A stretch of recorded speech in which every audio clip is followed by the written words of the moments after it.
Hello, everybody. Welcome back to Spittin' Seeds. This is episode 11. I'm Seed Person 1. Bear with me here because I need to get the link pinned and all that set up. So just everybody just bear with me for a minute. I hope everybody's having a great Sunday.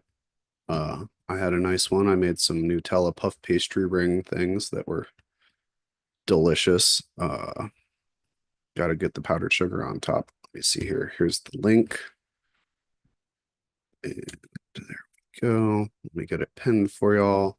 I titled this one tentatively Spittin' Spores because I had somebody in my real life ask me recently about mushrooms and microdosing and how to do that and where do you get it and all that shit. Just some, normal, straight, like whatever, straight edge law-abiding citizens that are suddenly interested in microdosing that don't know anything about it. So I figured I would put up some information. We can talk about that for a bit. If anybody has any gardens that they want to show off, feel free to hop on. The link is there. Here's Collective joining in. Oop, I'm neglecting this. I need to pop my chat out and then we'll be good to go. What's up, Collective? I see you. Let me get myself What set up here. what's up, C person? How you doing, brother? I'm good, man. I went up to Connecticut the other day for DP's going away. I met a bunch of people in the grow community. Everyone fucking rocks. Awesome. Connecticut, huh? That's a Hell state. yeah. I don't really know much about that state, man. I don't know their laws or anything. I know that they have some bud stores. At the same time, I'm not 100% sure. I think it's New Hampshire's the only one up there that's still weird with their weed laws. Really? Okay. Yeah, I think it's them. Awesome. The fucking New Hampshire people. Get it Yeah, it's like together. one weird little red state, just like Pennsylvania. Like we're still holding out for rec. So once we Yeah, flip, then it'll be like the whole Northeast is all. that's awesome. I'm glad you had a good time. I want to Yeah, say welcome to Jace. What's up, Jace? Hey, not much. What's happening, guys? Not much. This is a lazy Sunday over here. Actually, it's Or, not. We're getting all kinds of shit packed and stuff, but this is my lazy 2 hours to smoke down and hang out. yeah, y'all got a move date coming up or something?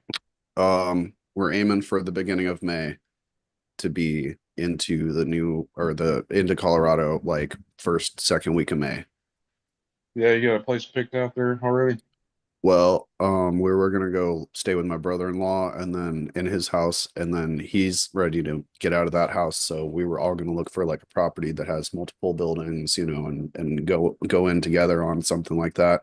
So it's kind of up in the air because we're gonna be either staying with him until we find something that we all like, or maybe there's a chance that we won't have to and we can go straight from this house to the forever home or whatever. But it really depends. We're just kind of playing it all by ear. You just need a couple hundred acres with some greenhouses and a nice power grid for you. Yeah, something like that. One day.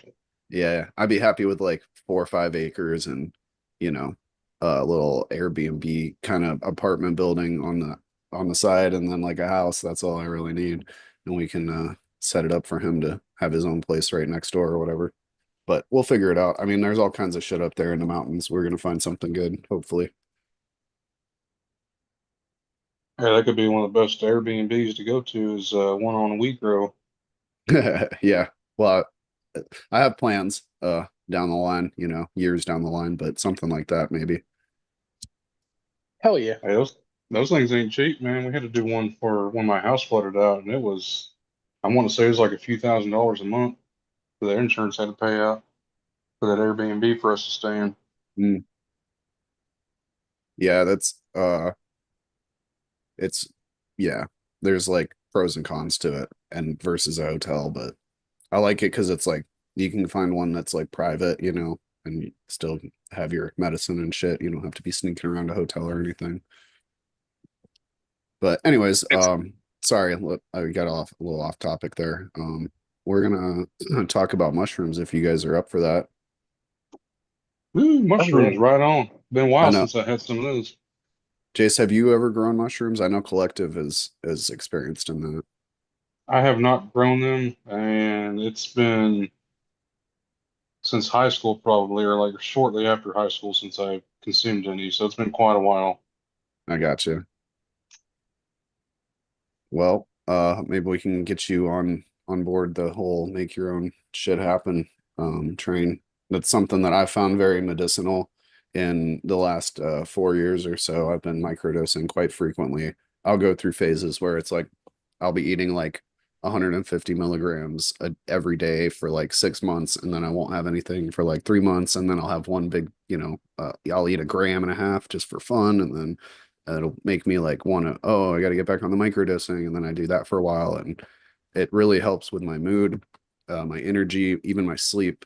And it's not to the point where I'm like tripping every day or anything like that. It's such a small amount that it just lends to that neuroplasticity that it offers and helps with the connections in the brain and resetting them to something new that isn't your normal depressed default network mode or whatever you want to call it. The circuit in your brain that your thoughts and feelings and emotions have ingrained and worn down into like a divot, and that's the only way that your brain goes through that particular loop. Instead of using up all the different parts of it, you get into a rut, and then when you take microdosing, it softens up that rut and allows your brain to get out of the loop and get into the parts that aren't normally used, and just gives you like all around sort of a fresh reset on your brain and your mindset on things. Hey, I'm all about it for all the reasons you just said. I believe there is really good therapeutic value to it.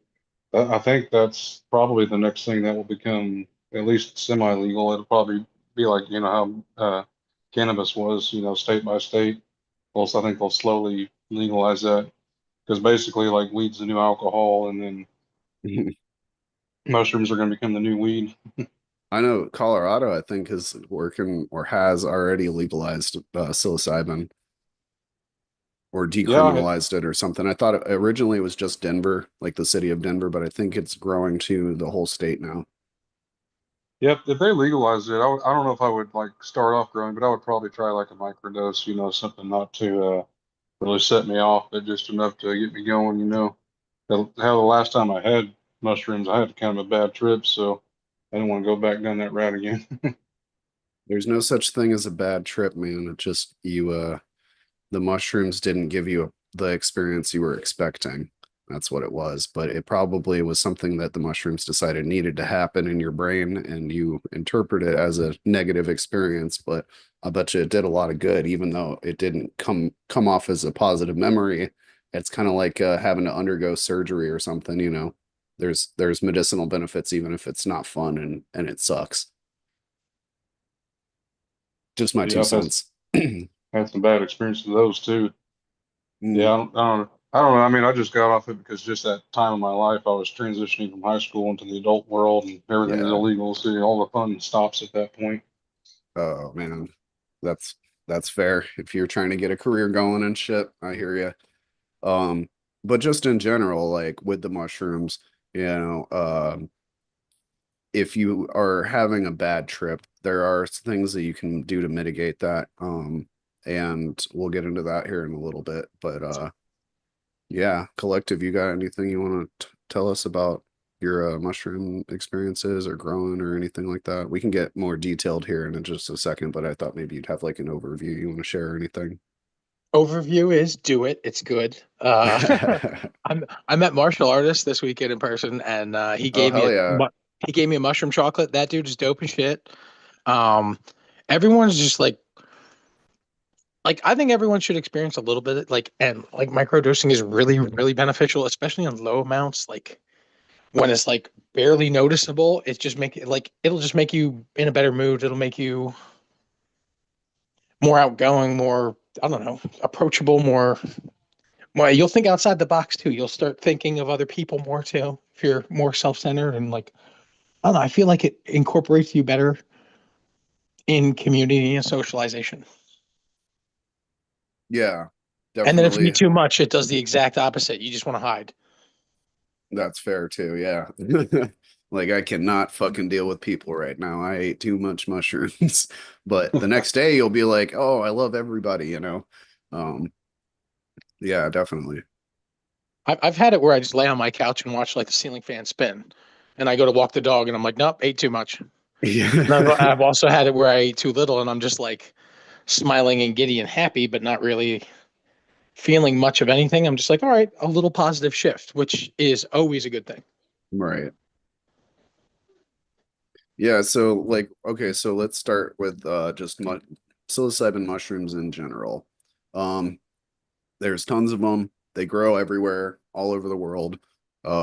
And I some people say like, oh, psilocybin is like a poison that the mushroom creates as like a deterrent to be eaten or whatever, but psilocybin is non-toxic. You cannot overdose on it. It will not affect your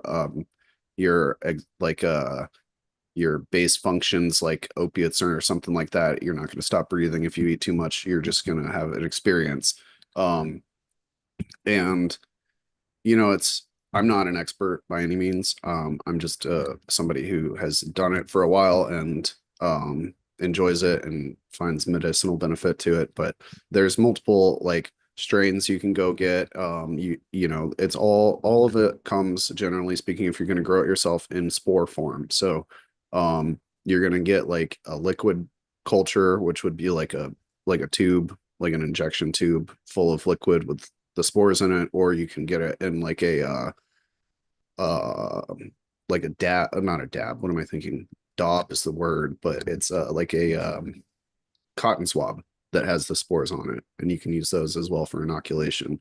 So that would be equivalent to like growing would be seeds, you know, um, I guess. And so that would be how you would order it because spores are totally legal to order. You cannot it depends on where you are, but like germinating the spores, or inoculating would be the word, would be where it becomes questionable and or illegal. But ordering spores online, totally legal for microscopy purposes only, is what they all say. So you can look at it with a microscope, just don't squirt it in that bag of rice. So that would be the place to go get it to begin this process. There's a couple different websites I like. Who was it? North Spore? No, not North Spore. Spore Night, SPORENITE.com is a good website for ordering spores. That's usually where I get mine. Or Sacred Three Mushrooms is a good company. I've heard a lot of good things and seen a lot of good grows out of their spores as well. Collective, do you have any recommendations on where people could get spores? My coworker at work actually was like, he told me, I think it was like 2 or 3 years ago. I ordered a bunch of syringes, and I still have one or two in my fridge. And surprisingly, it's cheaper than everyone thinks. So definitely get into it. Hmm. Uh, but I want to say it was like maybe Spores USA, or I want to think it was something like that. Yeah, you But can I just do know that Daga even has the Sacred Three mushrooms on their site. So when you buy seeds, you can just throw a pack of the mushroom spore kit in too. Or okay. Daga.garden. That's where that yeah. is. And J Pot Lover says I like Spore Works. Um, and then I'm gonna come back to this comment from JK Lyons May, and we'll get into that for the microdosing. Um, Haas says, I don't know about microdosing. I want to trip like I did in the 70s. We'll get into that as well. Um, yeah, so then to go from a spore to a mycelium network would be your next step. So the mycelium is like the white fuzz under the soil that's like the actual fungus. And then the mushrooms are the fruit. So they come up to release their spores and spread that and grow new mycelium other places. So what we're going to be doing, or what you would be doing, is taking those spore tubes or whatever it is that you've got, and then um there's many different ways to inoculate things, and there's many different things you can inoculate. I'm a big fan of the Uncle Ben tech, but there's also grains you can do, like corn, corn kernels, or I think I don't know, collective. What do you use? The cheapest bags of rice you can actually buy are at Target, and I believe it's 125, cheaper Oh than yeah, like even the dollar store and stuff. So, but I do Rice Tech. I'm just big on that, and then VCG, the vermiculite cocoa coir gypsum. Yep. And the first time I did it, I didn't even do like a plastic lined bag in the bottom. I just put all the cocoa and everything in a plastic tub from Walmart and still got like results. Mm, I'm not great on getting the flushes. That I can be an gotcha. issue, but at the same time, little ones came up and I was like, all right, I got little things and new Yeah. spots of growth, Sorry. but Go ahead. I no, keep no, you're good. interrupting you. There's a delay or something on the Zoom. Sorry about that. No, you're good. It's just like after my first flush, I never got anything else. Like just maybe small baby ones. I gotcha. So yeah, so you're using the rice tech as well. So I'm gonna just run through that real quick. You can get instant brown rice from the grocery store or Target, like Collective was saying, or the dollar store, wherever you get, groceries. Um, and that's already been sterilized. It's for the most part, there's not going to be anything else that's going to grow in there because it's food product. But if you weren't using a prepackaged rice, you could get a grow kit from a lot of these different spore companies have their own grow kits. I know that Sacred Three Mushrooms has a really nice one. Um, North Spore has a nice one for growing like edible other, you know, gourmet shit, but you can use it for this as well. Um, or you could just try and keep everything super sterile and inoculate your jars of grains, which would be like a popcorn that you put into like a mason jar and then pressure cook it to kill any kind of germs that are in there and give a blank slate for the spores that you're putting in there to inoculate the entire jar. So for the rice one, what I do is I'll get the little bag of rice, the microwavable instant rice or whatever. Um, and I just snip the corner off of it and I take that syringe of spore liquid and I will use a lighter to heat the tip of the needle so that there's no, outside contact on there. Just that's what I was taught to do. Let it cool off because if you try to squirt your liquid culture through a very hot needle, it may kill the spores inside it. So make sure you let it cool off for a couple seconds.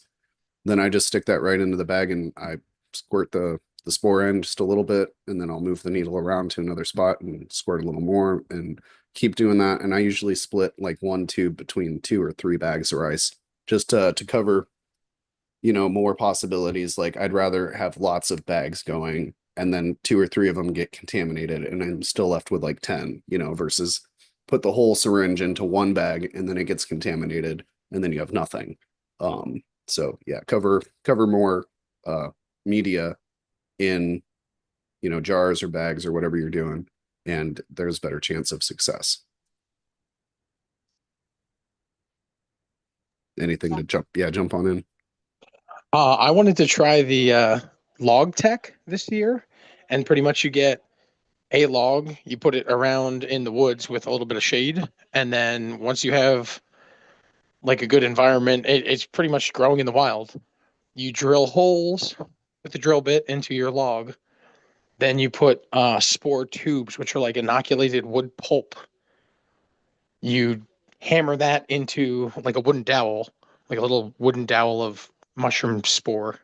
You hammer that into a log, then you coat it in beeswax, and then you just let it sit. And then that log just erupts with like mushrooms growing all out of it. Hmm.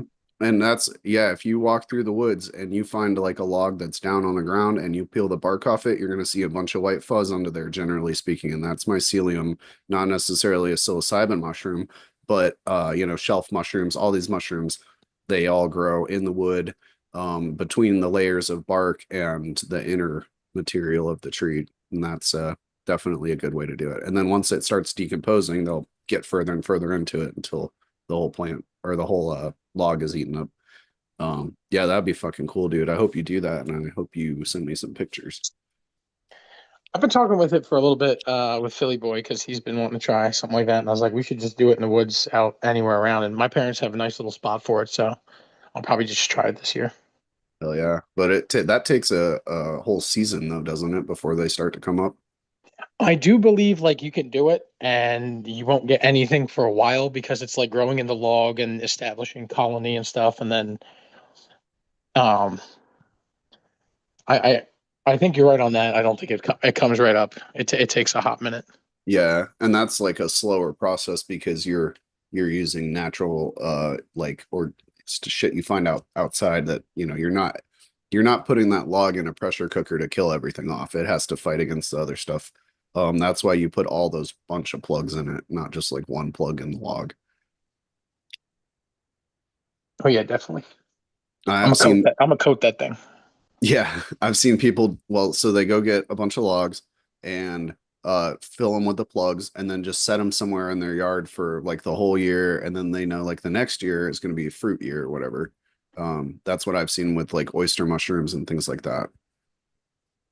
Yeah, I've also seen where people do the like they build the towers, like similar to like ice fishing, how they make those like little wooden squares that like once the ice melts and it goes down and becomes like fish homes and stuff like that.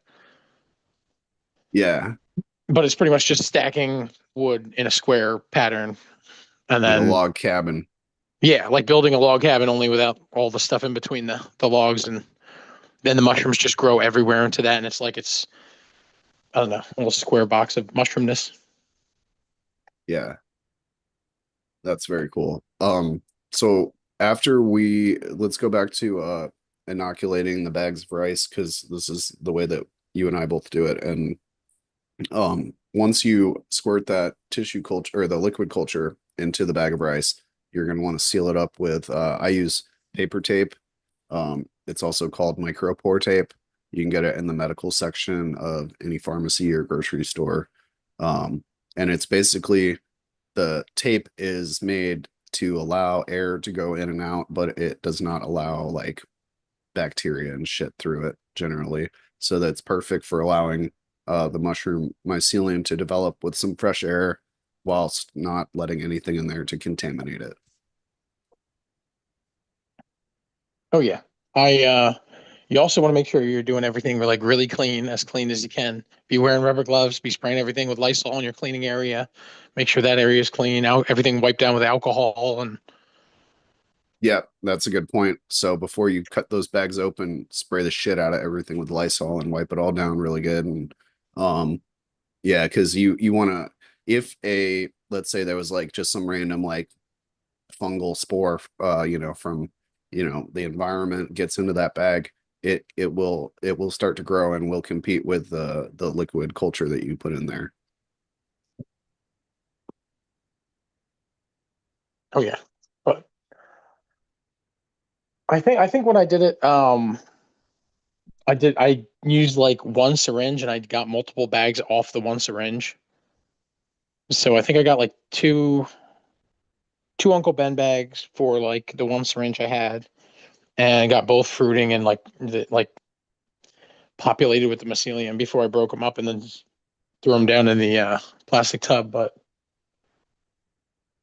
it's not that difficult as long as you keep them moist. And like I first time doing it, I had a harvest. It is beginner friendly, where as long as you don't overdo it or like do too much like water or do I don't know. I heard Tanasi even like dips his whole like for his second flush, he'll put the whole brick into water for hydration and stuff, just to make sure it's like hydrated enough to keep going for the next run for the flush and stuff.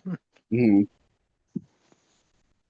Right. So just another something I was just thinking of when when you go to squirt that liquid culture into the bag, bust up that rice before because it comes in the bag usually as like a brick. And if you bust it up, it will give the rice, it'll create more surface area for that mycelium to grow on. But like my mistake when I did it was that I didn't bust the rice up and I just jammed that syringe in there and it took forever to inoculate because it was like sealed inside the bag of rice or the block of rice inside the bag. So bust up the rice before you squirt it in there and then put that paper tape or micro pore tape on the corner that you snipped. And then what I do is I'll keep them upright. You don't want to lay them flat because that liquid culture might run out or run to one side or whatever. I keep them sitting upright and I put them all in a tote. And then I cover that up with like a towel or a blanket or something so that it's dark. And then I put that somewhere that's generally warm. I put it over, sometimes I'll keep it off the concrete floor of my basement and put it over by the furnace area. and that's generally like a nice warm, not too hot, but warm and dark, perfect for mold and mycelium and things like that.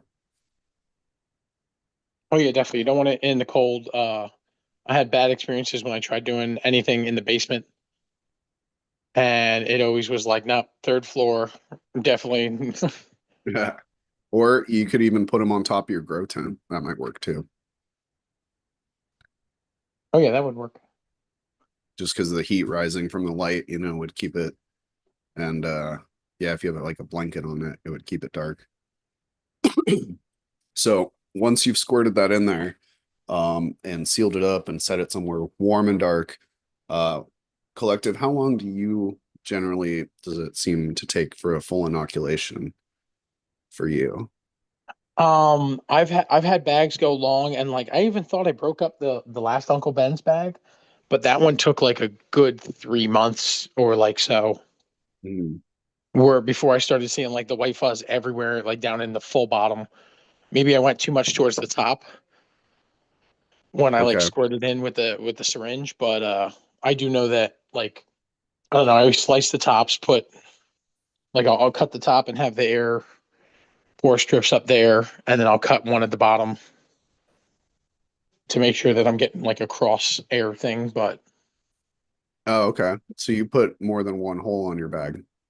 yeah, I think when I was looking on one of the microscopy, like the golden teacher or the Philly teacher for the golden microscopy or something, he was saying that if you cut one at the top, like a cut at an angle, like take a corner off the bag, and then put a piece of tape on that, and then also do one on the bottom where you inject. He's like, you have better, um, Hmm. like I guess colonization. Okay. Yeah, if you're injecting from multiple spots Yeah. and get a little more airflow, I guess. Yeah, that makes sense to me. But I always generally had one on the top and one on the bottom, and then I didn't really have issues. But the longest it's gone was like 3 months, and that one I don't think I broke up the rice enough. Okay. Yeah, that the breaking up the rice, if you don't do it, it seems to slow it down. That was my experience as well. So, what's the shortest, what's the quickest you've ever had it go? Because I this is swear I had like dependent white on like fuzz. strain and stuff for everybody. Oh yeah, I got golden teachers, and I also tried running some of the albino penis envies. But I swear my golden teachers the one time popped in like a month, maybe a month and a half, Hmm.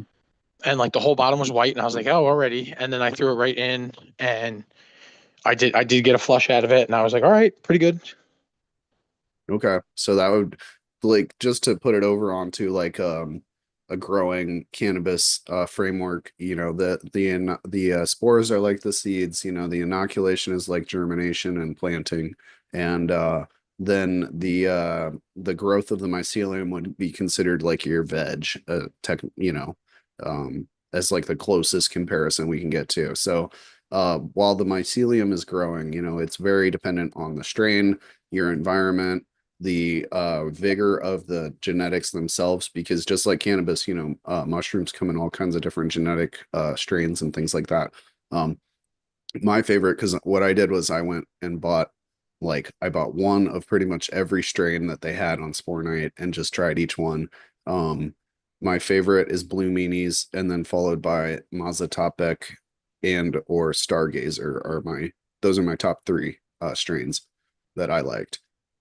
But yeah, so for me, just generally speaking, timeline, um, you're looking at maybe same as cannabis, almost 3 months at the most, to get a harvest. And then the harvest can keep going and going, and you'll continue to harvest off of that same mycelium for a while. So like after you have had several weeks, check your bags, see where the mycelium is growing. The whole brick should be completely white fuzz and colonized before you do anything with it. But once it is, what you're going to do is you're going to get, well, there's a lot of different ways. What I do and what Collective does, we use the cocoa, gypsum, and vermiculite, which is the three ingredients that you would mix at a ratio of approximately, for me, I would go about 40% cocoa, 45% cocoa, 45% vermiculite, 10% gypsum, something like that. Collective, what do you know what your ratio is off the top of your head? I don't. I actually haven't done a run of mushrooms in a little while. I do currently have a bag going, Okay. so I have to relook it up. So this is actually a helpful episode today. Awesome. So yeah, so that's my recipe that I use for the media that we're going to be taking our mycelium and putting in. Um, so yeah, what I do is 45% cocoa, 45% vermiculite, 10% gypsum. There's other ratios. You can look it up. CGV uh, substrate, I think is the terminology you would Google. So once you got that, you got those ingredients, which you can get at any grocery store. In the organic section, they have gypsum and shit for an input.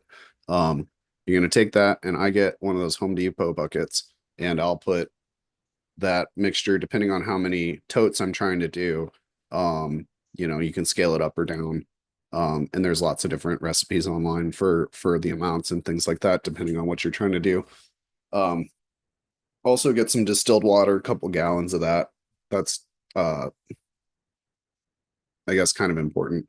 Um, yeah, mix your three ingredients into your bucket and boil that water up, and then you're gonna be mixing that water into those ingredients to pasteurize it and let it sit for however long it takes to cool down. And it should be killing any kind of bacteria or fungus or any spores that are already in that media, so that you can have a clean slate for your mycelium to colonize.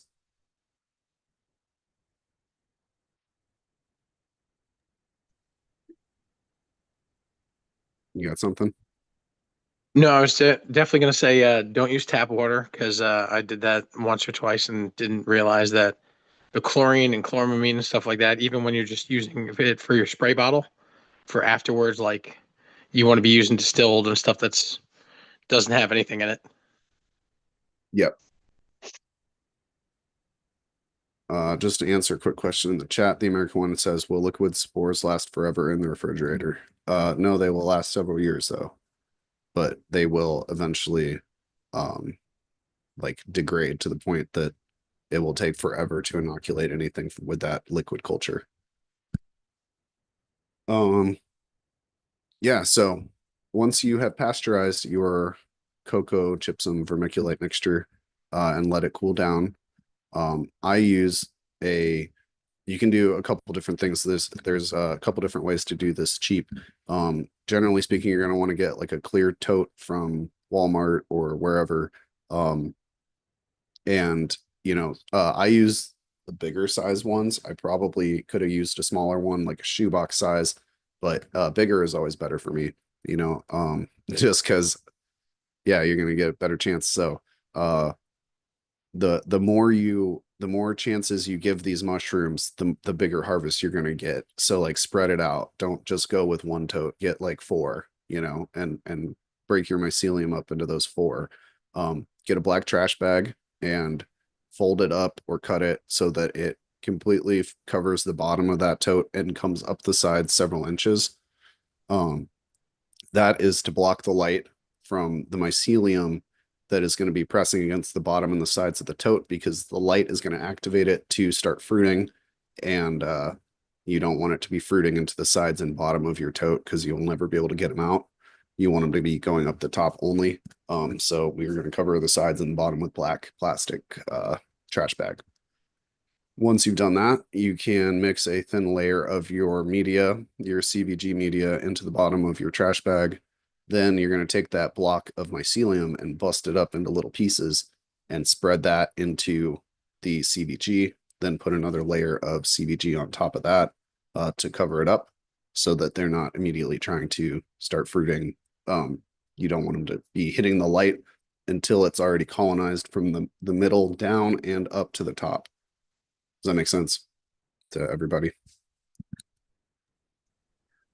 Yeah, I know that if you don't use the plastic bags and stuff like that, you can get black markings like where it does go into the plastic and then it's not technically a clean sterile environment from that point forward. Right. Yep. Good point. So what I do with the black trash bags is I'll get some Lysol wipes and wipe the plastic down. before I cut them up to put in the thing. Then once I put them in there, I'll wipe them out with another one and then a paper towel.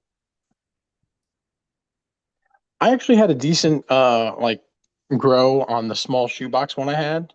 Um, but you like when you upgrade, just make sure you're doing a larger amount of your vermiculite cocoa, your VCG and stuff like that. Because I tried running my first run after the small box, and I was like, oh, I'll just do another small one, and I didn't get enough vermiculite and stuff in there, and I barely had any of a harvest, and it was like underpowered.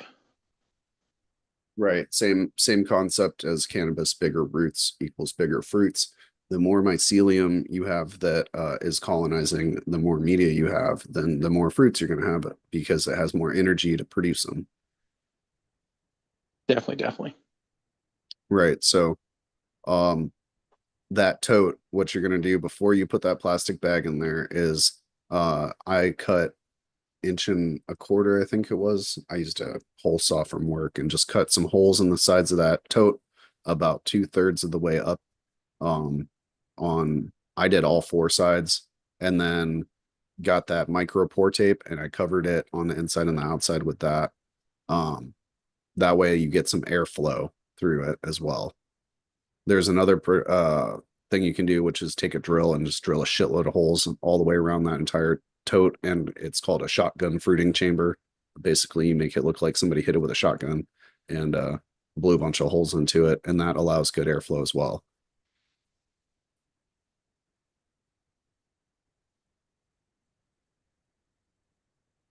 Do you use either one of those, Collective? I forgot about putting portholes in it. When I did it, I used a blowtorch. Don't do that. Drill it or use a razor knife. Don't.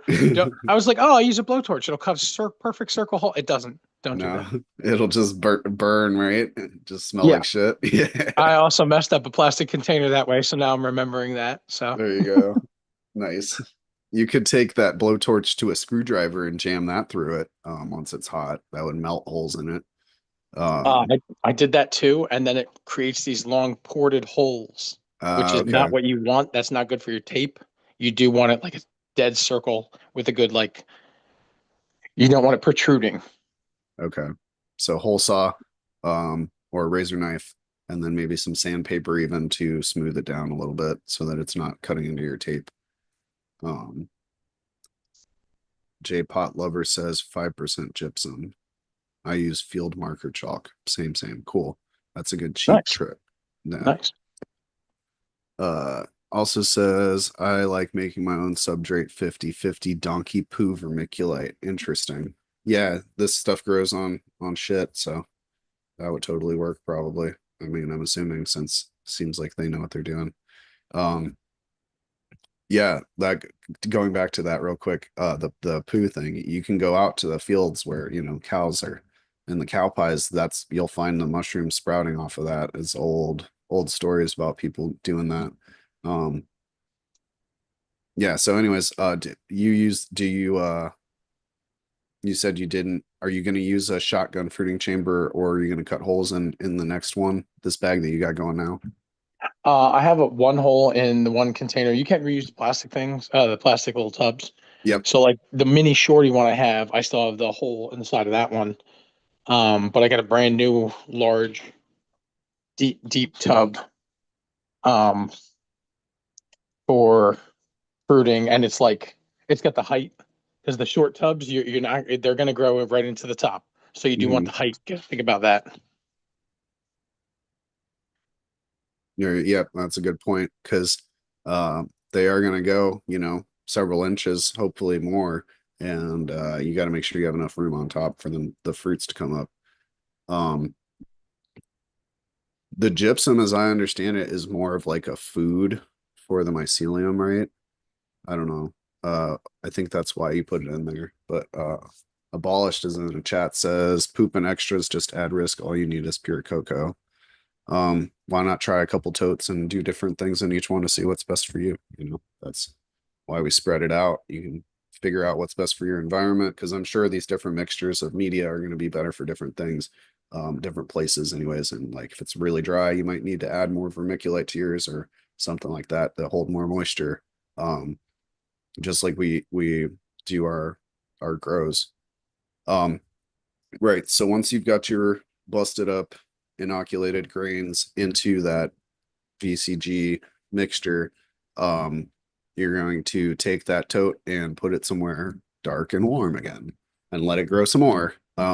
Generally speaking, this could be like anywhere from a couple weeks to a couple months again, depending on the same things that we were talking about, the vigor of it and the amount of media it's got to inoculate and things like that. So the bigger the pot, the longer it'll take, or bigger the tote, I should say, the longer it'll take to inoculate the full thing.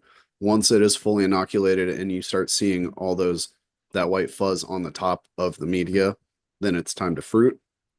And you're going to take that tote and put it somewhere that is got some ambient light, not direct sunlight. Don't put it in a grow tent with a light on it. I wouldn't say that would be the best thing. Just some ambient light, because where you see mushrooms grow up in nature is going to be like the undergrowth of trees and things like that, not out. Well, maybe out in the field, but that's more rare to see that. Thoughts, collective? I actually had it. I've had them down in the basement, and it didn't do well down there. I brought it upstairs, it did a lot better. But I have like shade curtains on all my windows, Mm. and just it not being able to for sunlight to directly not hit it with the shade curtains was like.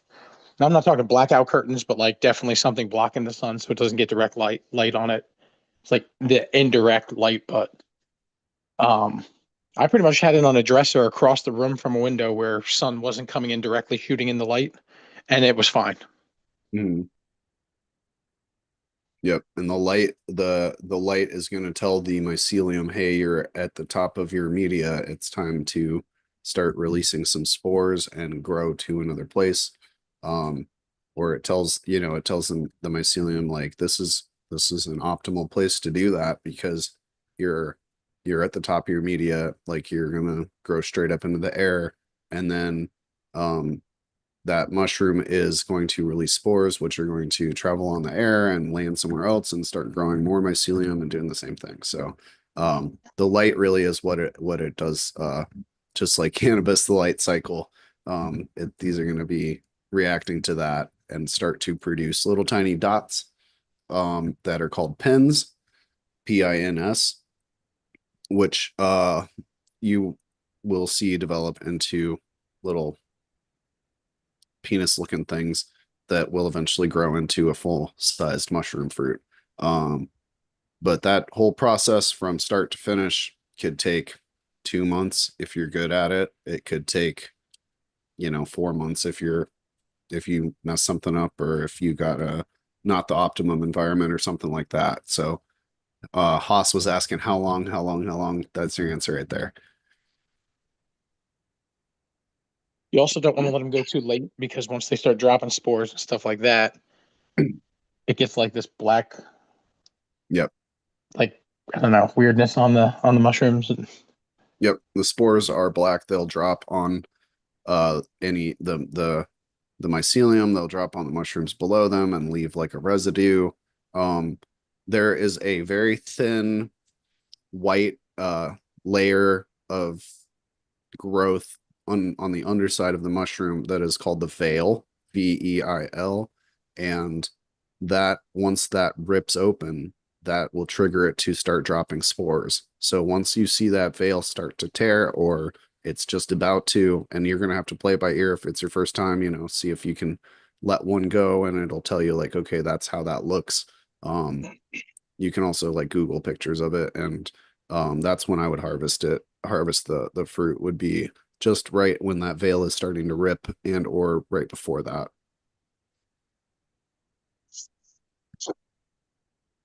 Yeah, I've had whole bins get like drop the spores on everything, and it just looked like garbage like within a very short amount of time. And I was You like, oh, I wonder if I could eat this. No, I'm not even gonna.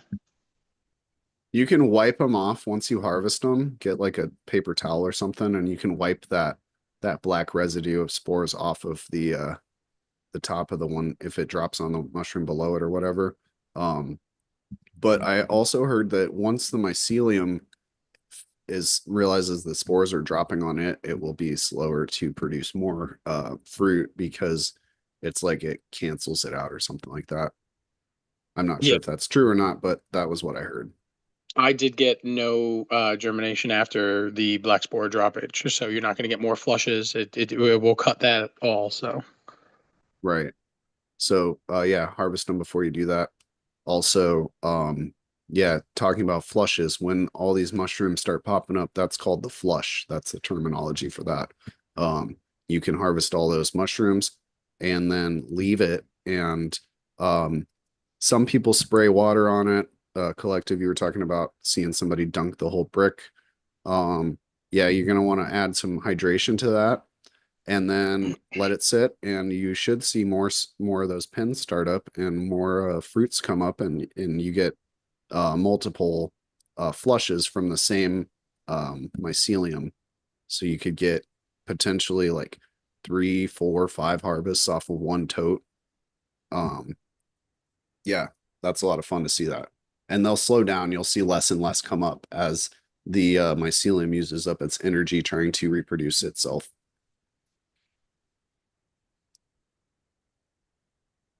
yeah, I was never that good at the after flushes and getting more than like one harvest on the first couple, but I did manage it after a while. And Yeah, one of the tricks is making sure your equipment, like when you go to slice like a new cut, make sure you're using brand new razors, clean and sterile. right. What was the other thing? Oh, down cutting closer down by the soil. You don't want to leave giant things hanging up off. Yeah, that the psilocybin is in that stem, so take as much of it as you can. I saw somebody, I saw a post on, was it Instagram probably, and some kid, no, it was an Instagram post of a Reddit like screenshot of some kid going, I ordered mushrooms online and I got this weird ass tube. Can I just squirt this in some brownies or something? And no, you cannot. The spores don't have any psilocybin in them, but the mycelium does. So you can theoretically eat that if you want, but I wouldn't recommend it. Um, yeah. So the stem does, and cutting them with clean equipment is important. Because if you introduce, more bacteria or fungus or something into that tote, it's the perfect environment for that to grow. So you're gonna get discolored patches or something funky. Usually, I get like a green mold that pops up after a couple of flushes, and it's time to throw that tote out, and then wipe the shit out of it with some Lysol for the next run. I know that they say if your tote gets like a black discoloration on it, you should just throw the whole tote out. Yeah, like if you got mold or some other shit growing in there, you don't want to be eating any of that. Just because even if you can't see it on the mushrooms, there's a chance that there could be something funky on there once it starts like showing a discoloration, just even on the mycelium. So then once you cut those mushrooms, collective, what do you do? Do you dry them? How do you dry your mushrooms? Because you got to dry them out, people. Otherwise, they're gonna get Uh, all moldy. the mother-in-law a while ago gave me a food dehydrator, and I put that on, That's what I use as and well. it worked really good. Everything dried out really quick, and I don't know, it just became more presentable and nice, and I wasn't worried about it. And I did definitely eat one fresh, but Oh, you can eat them fresh for sure. Just don't let them sit fresh in a bag somewhere for a couple of days or anything like that, because like a regular mushroom, they'll get funky on you too. Yeah, if you want to store them for long-term dehydrating, and that's the best way to go. That's what I do as well. It's funny because I have a food dehydrator and it's specifically just for the mushrooms because it's got like black spore shit all over it, and like I gotta wipe it down every time and stuff. But yeah, I was gonna say that's you my probably don't use your herbs now for it, do you? I would not recommend using an herbs now for it. Jace, do you have any questions on any of this stuff? I know you've been real quiet over there, but we're happy to answer if you're curious about anything. Like we can get No, I into. just been listening in. I just remember the cow shit part of it because remember when you're consuming them, they already taste like shit already. You're like, man, am I really eating cow shit? Yeah. That's funny. Um, yeah, so food dehydrator is good. Um, I mean, that's probably the best and only way you should be doing it like that. I don't really know what other ways you could dry them. You could just let them air dry, I guess, but that would take a long time. And Well, the cheap home grow method would be use a needle and string, just like peppers, and you just put it mm, through it and then let it hang somewhere in your house. that's a great idea. I didn't think about that. All right. Storage. I keep them in mason jars. Collective, do you keep them in anything special? They go really quick, so it went right in my stomach most of the time. That's I mean, awesome. a bag for a day or two, but Rocco I, 240 NZ. Anybody know that name? Trying to join? Wow. Rocco 240 NZ. Is that anybody in chat? I don't know that name, so I'm not really gonna let him in, I don't think. What do y'all think? Hey Rocco, if you're listening in, can you tell us who you are in chat? Otherwise, I'm not gonna let you in. Sorry, buddy. All right. Yeah, that's just my personal. I don't want to be dealing with any kind of weird people I don't know. No offense, but come hang out and chat first and then get to know you. Um, sorry, collective, you were saying you just take them straight from the dehydrator and eat them. yeah, generally most of the stuff, like, I mean, I do have large harvests on cannabis and stuff sometimes, like not super huge, but semi decent for a home grow. But stuff generally doesn't last me that long. I generally try and roll pre rolls for like coworkers on Fridays and stuff. Make people's days a little bit better when you just give them something and they're not expecting it. And Nice. That's very kind of you. Yeah. I'm actually going to be making a bunch of microdose capsules for these people that were asking us about microdosing because they were like, I don't even know where to get it, you know. Like, hey, you're in luck. I've got a jar for you. Um, yeah, so when we're talking about consumption, um you're going to want to probably, well, okay, I like to weigh it out because I like to know exactly what I'm having and what I should be expecting from it. Um, I like to keep them really dry, weigh them out, make sure they're really dry so you get an accurate weight on it. it JK all says, sorry, I was reading the chat. JK says, fresh wet mushrooms contain psilocin. This degrades during the drying process. Fresh shrooms give more visual effects. So, psilocin is the compound that psilocybin actually breaks down into. When you eat psilocybin, it will break down into psilocin, which is which gives you that experience. That's what goes to the brain. But I guess yeah, psilocin is in it as well in its own like natural state as psilocin, and there's also psilocybin in there. I don't think I could choke down a whole big fresh wet mushroom though. Yeah, no. Ryan Not when you put it Perkinson. like that. I want to say shout out to Ryan Perkinson, Rocco 240 and Z. Welcome to the chat. Yeah, do you want to tell us what you're about and hang out with us for a while and maybe you can come join us on the next show or something. But yeah, we screen a little bit over here because we've had experiences with people coming on doing some weird stuff. Showing body Or parts. does somebody know Ryan Perkinson? If somebody can vouch for him in the chat, that I would accept that as well. Yeah, we don't need to see parts of you that are not for the general public. All right, sorry, I keep getting distracted, collective. I interrupted you again. Oh, you're good. I don't know what I was saying. I can tell you, definitely try going to like festivals and stuff like that. And I'm not saying like just dead festivals, but like Pennsylvania has cannabis festivals, and they'll be selling mushrooms at those. So if you want to Okay. try experience and stuff, try and get out. There are people out there. Um, I think the reservations and stuff also like might have some of that stuff at it. It all depends on state per state. Like New York, I'm pretty sure they're getting like the Northeast is starting to open up to psilocybin mushrooms, and that being acceptable. But it just depends on which state you're in and how legal it is. And that's one of the other reasons why I don't keep like a bunch of stuff like necessarily on me all the time, because I don't want to have that much of a hallucinogenic that the police could get me for. Mhm. Yeah, just instead of getting caught with it, just eat your shit instead. A little bit at a time as it comes up. I got it.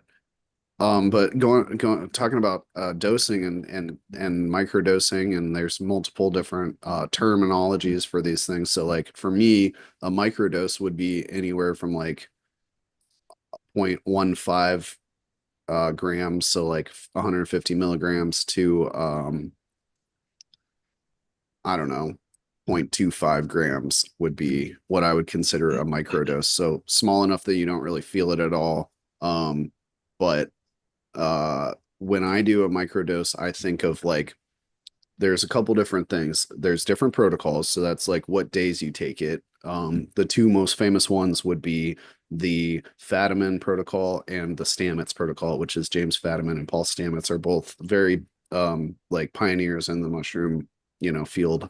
Um, I can't remember which one is which, but one of them, I think it's the Stamets protocol, is that you take it for 5 days in a row and then you have 2 days off. And the Fadiman protocol is that you take your microdose. Uh, your first day is your dose day. Your second day is your quote unquote afterglow day, which is my favorite. The day after I microdose, I feel really good. And then the third day is your return to normal day to give you a reference point, so that you can see it's actually doing something. And that he said, I heard our interview with him. I think it was Fatman said, the only difference between our protocols is because Stamets has more mushrooms than I do, so he gets to eat more on his protocol. But these are just general guidelines for starting out dosing, and uh, microdosing is something that works long term. You're going to see more results the longer you do it. Um, and the whole like starting out with a protocol is good because it gives you somewhere to like, okay, I'm going to follow this routine. But after a while, generally about a month or so of people doing it, they say like, I don't follow the protocol anymore. The mushrooms tell me when I need to take a microdose. And I experience that myself. Sometimes I'll say, okay, today seems like a good microdose day. I'll go grab the jar and I'll just be like, nope, I'm not doing that. Um, and yeah, it just goes by like intuition. That would be how I would do it. The other thing that I was thinking about when it comes to microdosing is the different stacks that you can do, and that's the terminology for mixing different types of mushrooms and supplements together. And the most common one that you will see is a mixture of psilocybin mushroom, lion's mane mushroom, and what was it? There's a crap, niacin. Niacin is the last one, and that is to help spread it out through your brain and body, I guess, is the idea behind the niacin. Um, I don't use niacin. I use the lion's mane and the psilocybin, and I sometimes I put cordyceps in there. Cordyceps is a good mushroom for energy and endurance, and lion's mane is really highly recommended with psilocybin because it also has neurogenerative properties where it's helping to grow new brain cells, helping with neuroplasticity, things like that. So mixing psilocybin and lion's mane is really good for your brain. You guys got anything Don't they to interject? Yeah, Jace. don't they turn blue like if you like bruise them or injure them? I thought I Yeah, heard that sometime. yeah, and that was something I That's how you just know they're psychoactive.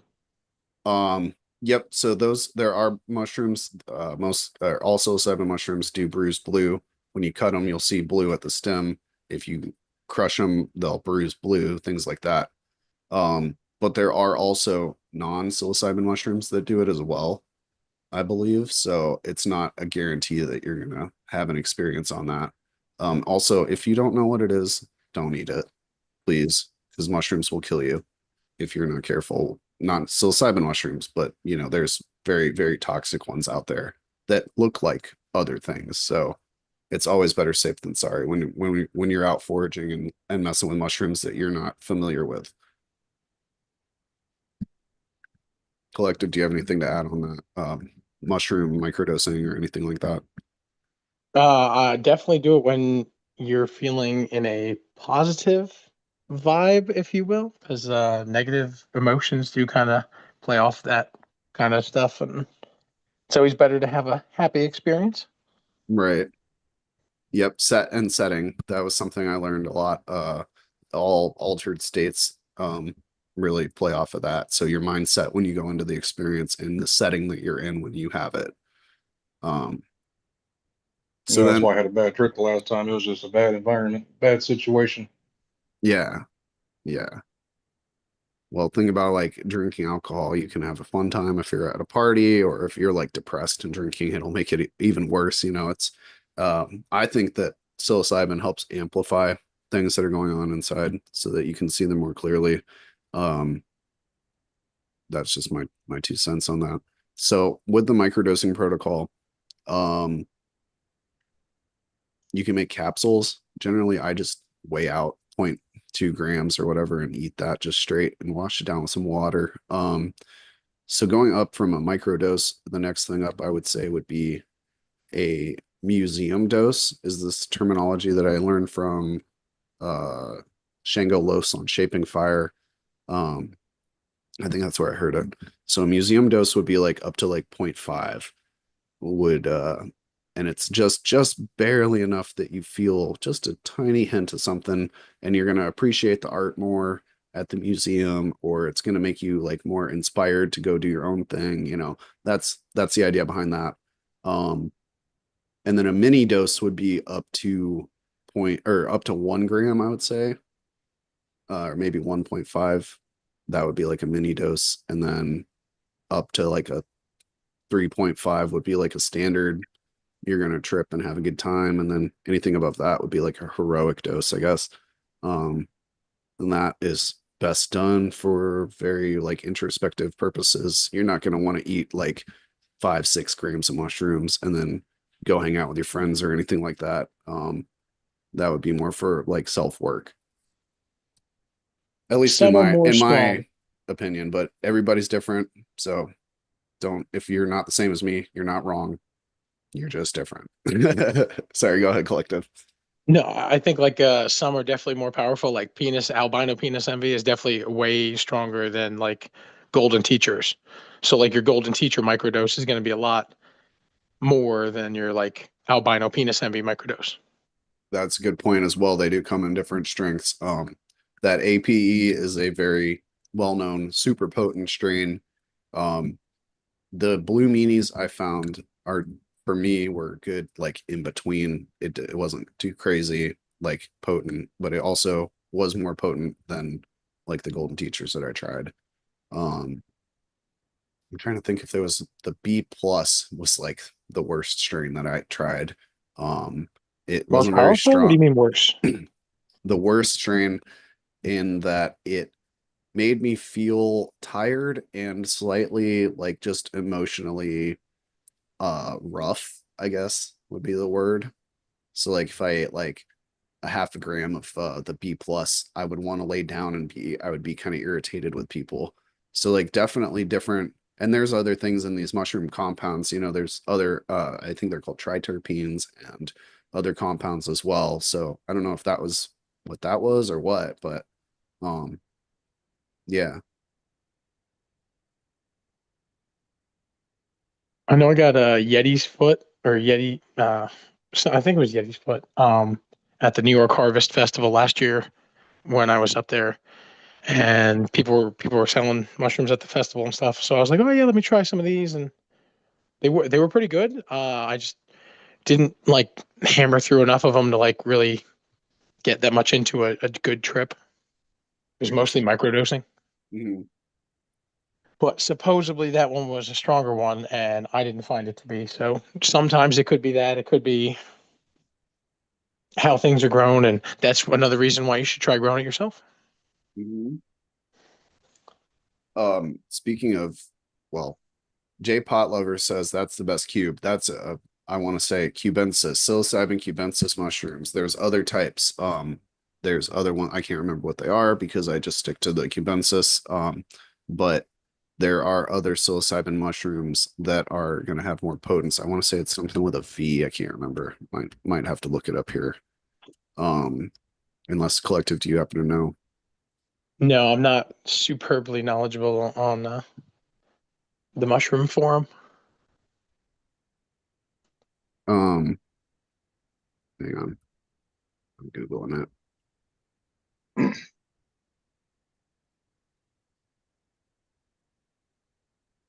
I don't know. My Maybe phone's somebody in actually chat getting. can tell me. Sorry, go ahead.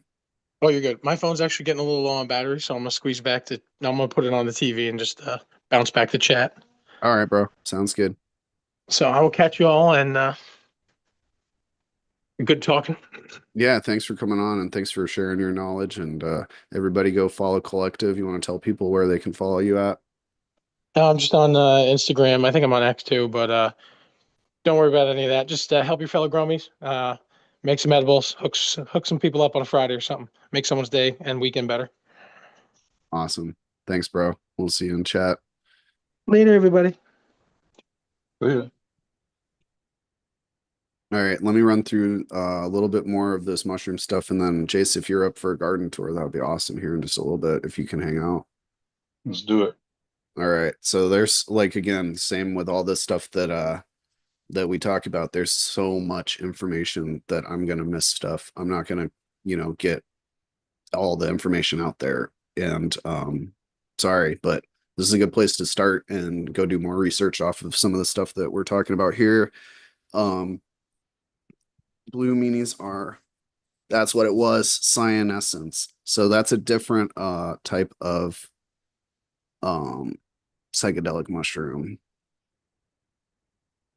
Is it not? I thought it was psilocybin cyanescence. Anyways, so yeah, one of the things that is important to remember if you are using microdosing or any of this stuff for mood and self-help and things like that is it's not a magic pill. You can't just eat mushrooms on a regular basis and then be good to go. It'll make you feel better generally, but yeah, you got to do work too. So the idea is that when you're taking mushrooms on a regular basis, you are giving your brain it softens it up. It makes it more plastic where it's malleable and moldable and you can train it easier into new patterns of thought.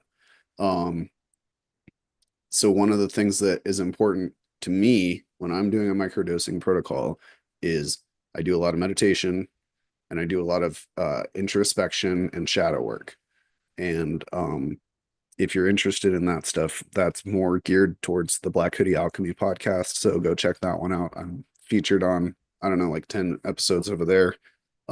We do some good talk about like self work and shit like that.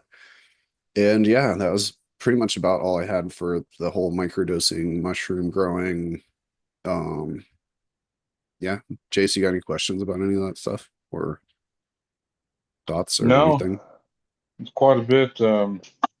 One day, maybe, like I said, once it gets legal, I might dive into it, check it out. Fair enough. Yeah. But speaking of legal, you have a legal grow going. Would you like to give us a garden tour? Absolutely. Let me get you spotlighted here. Ooh,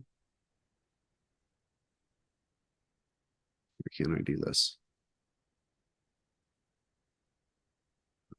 That's weird. It's not letting me spotlight you. wasn't meant to be. Well, I just turned my video off and you'll be the only one up there. Maybe. Weird. Hang on one second. Sorry, bro. Bear with me. You're good. Having technical difficulties. It happens. Um,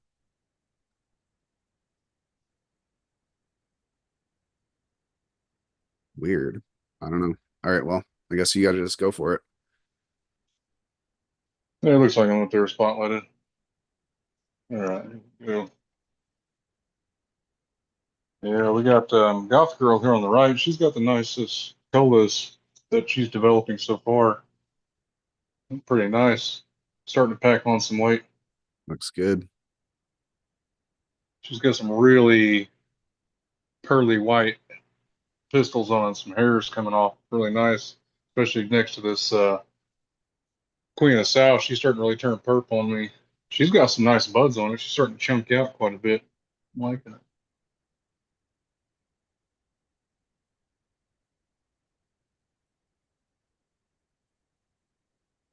Looks good, man. How's it smell on the Queen of the South? Oh, she smells phenomenal. Very strong citrus, like a sour kind of orange. Can't wait to start smoking on it. Is that the smell that you had from the one that you fell in love with? Yeah, so it had a couple different pinots on it that are out there, and that was one of them. That's the one I like the most. And then these are Nice. the clones from it. So we got a little ways to go with that light, probably a good 3 inches maybe. These are going slow. They're stacking pretty good though. Look how tight those nodes are. Yeah, that's that But clone, the clone morphology.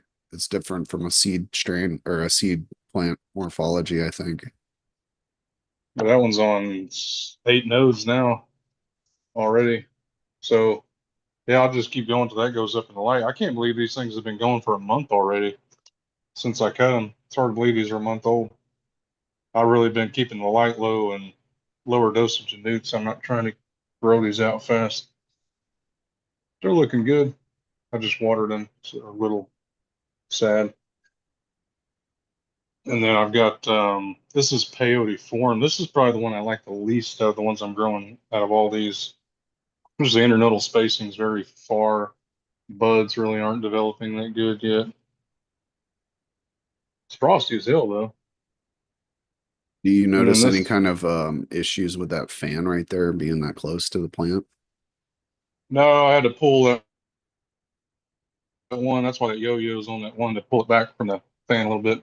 Occasionally I'll get a leaf, it'll get a buzz cut on it. I might pull the whole leaf off or just try to trim out the finger that's sticking into the fan.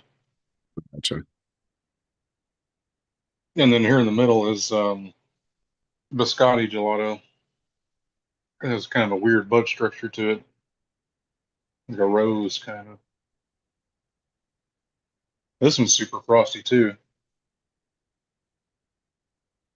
Still trying to get up in the light. I swear that thing's still growing. She's still bolting after week 6. And then over here is Gelato 41. This one's getting some really nice buds on it. Really putting on some weight. I don't have any trichomes on this thing yet. Wait and see how that plays out. Yeah, I'm really happy about the buds on these.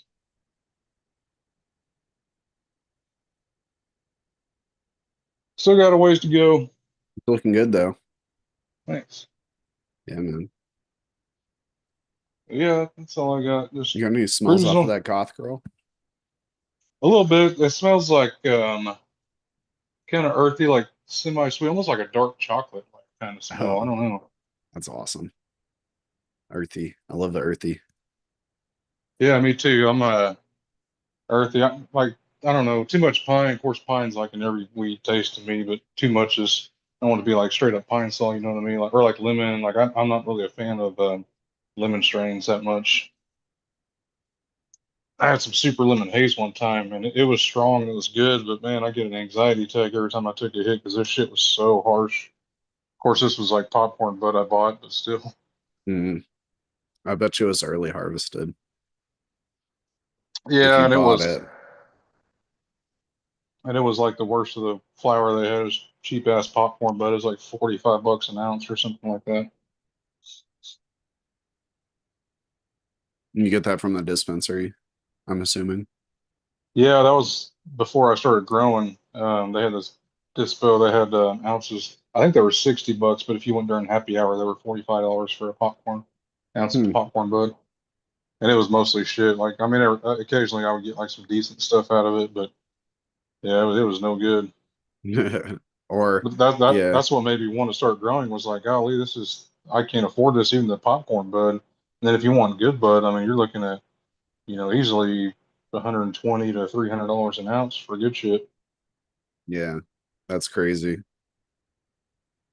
That's and I get well, I can get some shit on the street over here for 130 an ounce or something. It's all right. It's not great. It's not homegrown and it's definitely not, the stuff we grow, but um yeah, I'd rather have my own. And actually I'm actually really low on flour right now. I'm gonna have to go buy a bag of that Cali weed and tide me over until I get to Colorado, I think, but Oh, you got hopefully I some, can. that means you stop by on the way up to Cali. I'll hook you up. All Or right. Colorado. Yeah, Colorado. I got you. I got what you're saying. Um, no, I think, well, maybe I might be driving through Oklahoma. I don't know. Probably. Right off I-40, man. It's not much of a detour at all. Yeah. Hell yeah. Um, what was I gonna say? I don't know. Oh, um, So you're I about to still run out have, of okay, weed? so well, yeah, but here's the thing is I have one nug of my goth girl left. And I told my mom I was going to smoke it with her before we left. And she looked at me and she was, because she doesn't smoke. And she's like a very devout Christian lady and, elderly. And she's like, what? And I was like, yes, mom, we are going to do this. We're going to smoke it together and it's going to be awesome. She You has, scared her. so my mom's going to be ripped at some point here in the next couple of weeks. I hope hope she gives in and tries it because I'm gonna take like one hitter over there and just be like, have one puff, and see how you feel.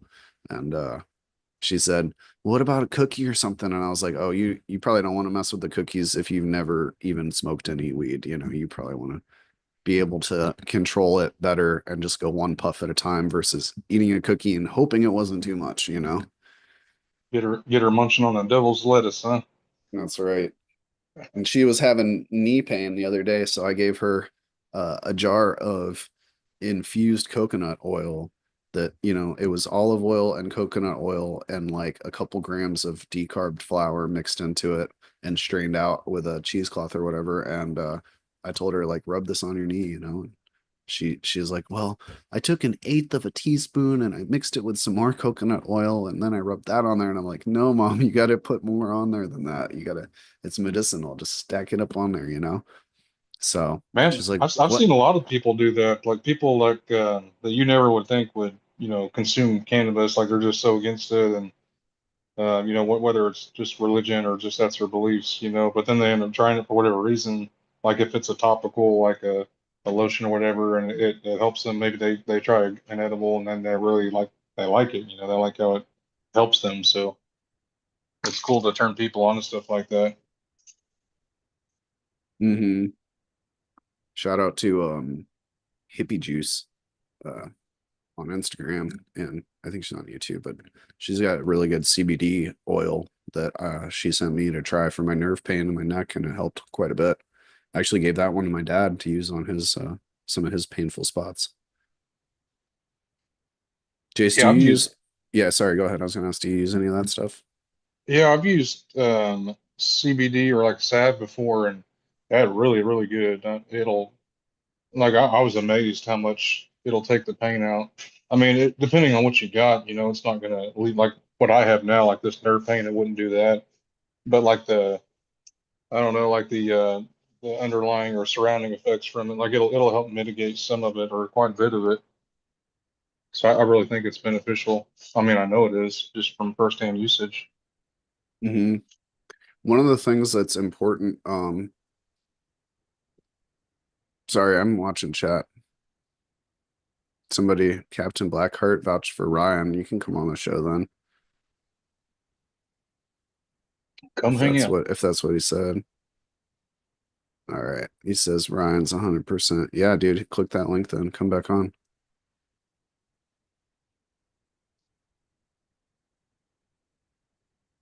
Oh, I'm in stupid top chat. Penny Power Upper is calling this plant those names. It's just irritating to say the least. All What right. devil's lettuce? Is I that what guess he's talking so. about? Yeah, I guess so. That's a good point. Yeah, Yeah, we're gonna smoke that devil's lettuce I don't even and like listen to lettuce. heavy metal. And they ain't gonna go No, off the rails. I'm allergic to vegetables anyways. That's right. That's right. Carnivore diet over here, man. We don't get into those vegetables. Meat and Um, can of butter only. that's right. Yeah, come on the show, Ryan. I'll let you on. Somebody vouch for you. It's all good. If you show us something that we don't need to see, I'll kick you out. It's all good. Be Um, scarred for life. that's right. And get my channel deleted and shit. No, just kidding. Um, oh man. Yeah, so one of the things that's makes those topicals more effective is using a transdermal like a transdermal uh additive, I guess would be the word. I don't even know. I can't remember the name of it. But I'm sure somebody in chat will remind me of what's that shit called that you put in your topicals so that they can pass through the skin better. Um, there's a couple different ones. Uh, but I remember So, somebody talking about it and saying like you got to make sure you wash your hands really really good if after you use that stuff, because if that shit's on there and like you put your CBD cream on and then you go like handle something that might be potentially like toxic, it could get into your skin if you don't wash that shit off. So yeah, that's I don't know. Um Questionable. Do your research. Go ahead, so Jace. it, Sorry. it does just what you said it does. I guess it just makes it absorb into your body faster or better.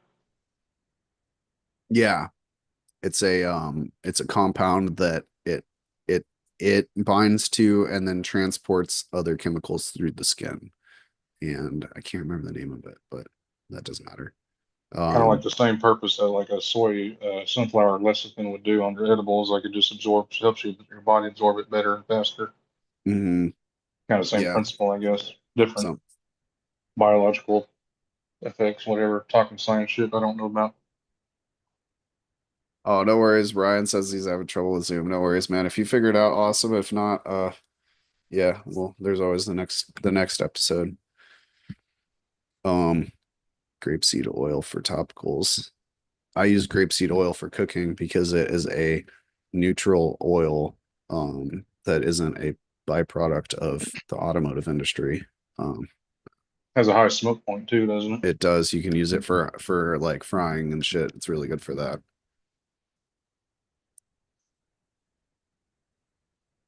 No worries, That was Ryan. No worries. He says sorry. No worries, man. It's all good. This is our hangout episode. What do you got, Jay? What are you gonna say, Jace? Oh, we were just speaking about edibles. It just reminded me of something. I just ordered some.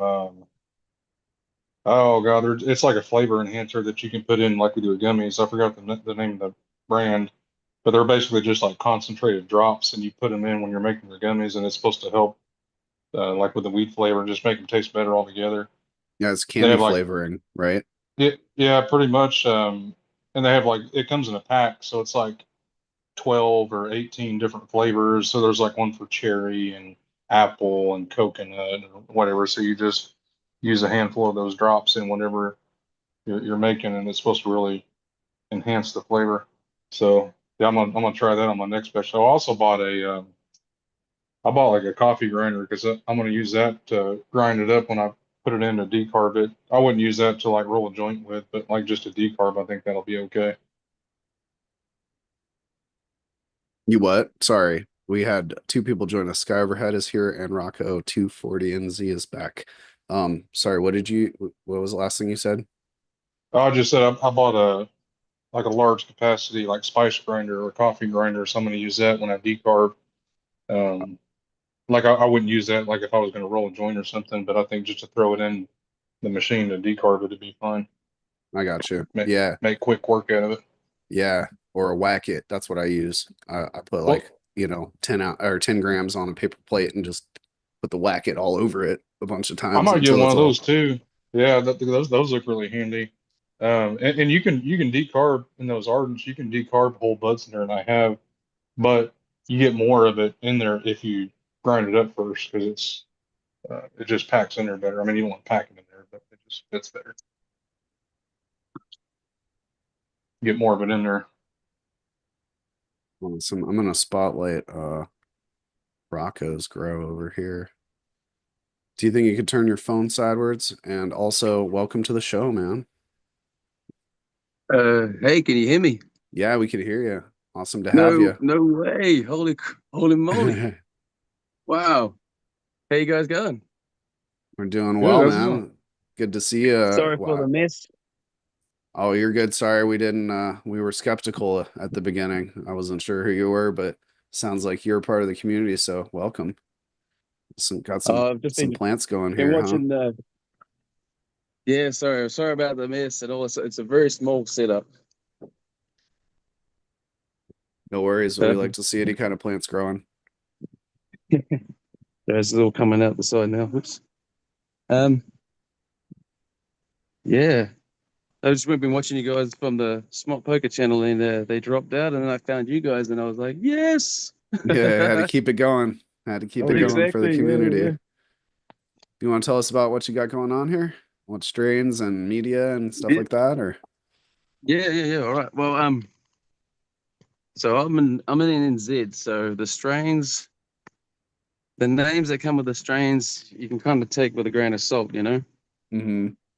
'Cause, so this is it's actually a seed that I had in an outdoor run of some LA Kush, apparently. Nice. So yeah, I just decided to pop these a seed, a couple of seeds, this one here and this one here. Mm-hmm. There's two black dog clones in the back. Um, and then there's a cut that I got from one of my friends in NZ, and I'm not actually quite entirely sure what it's called, Just a cut to of be honest. something good, huh? Yeah, it turned out to be really good, so I kept it. Nice. All I'm doing is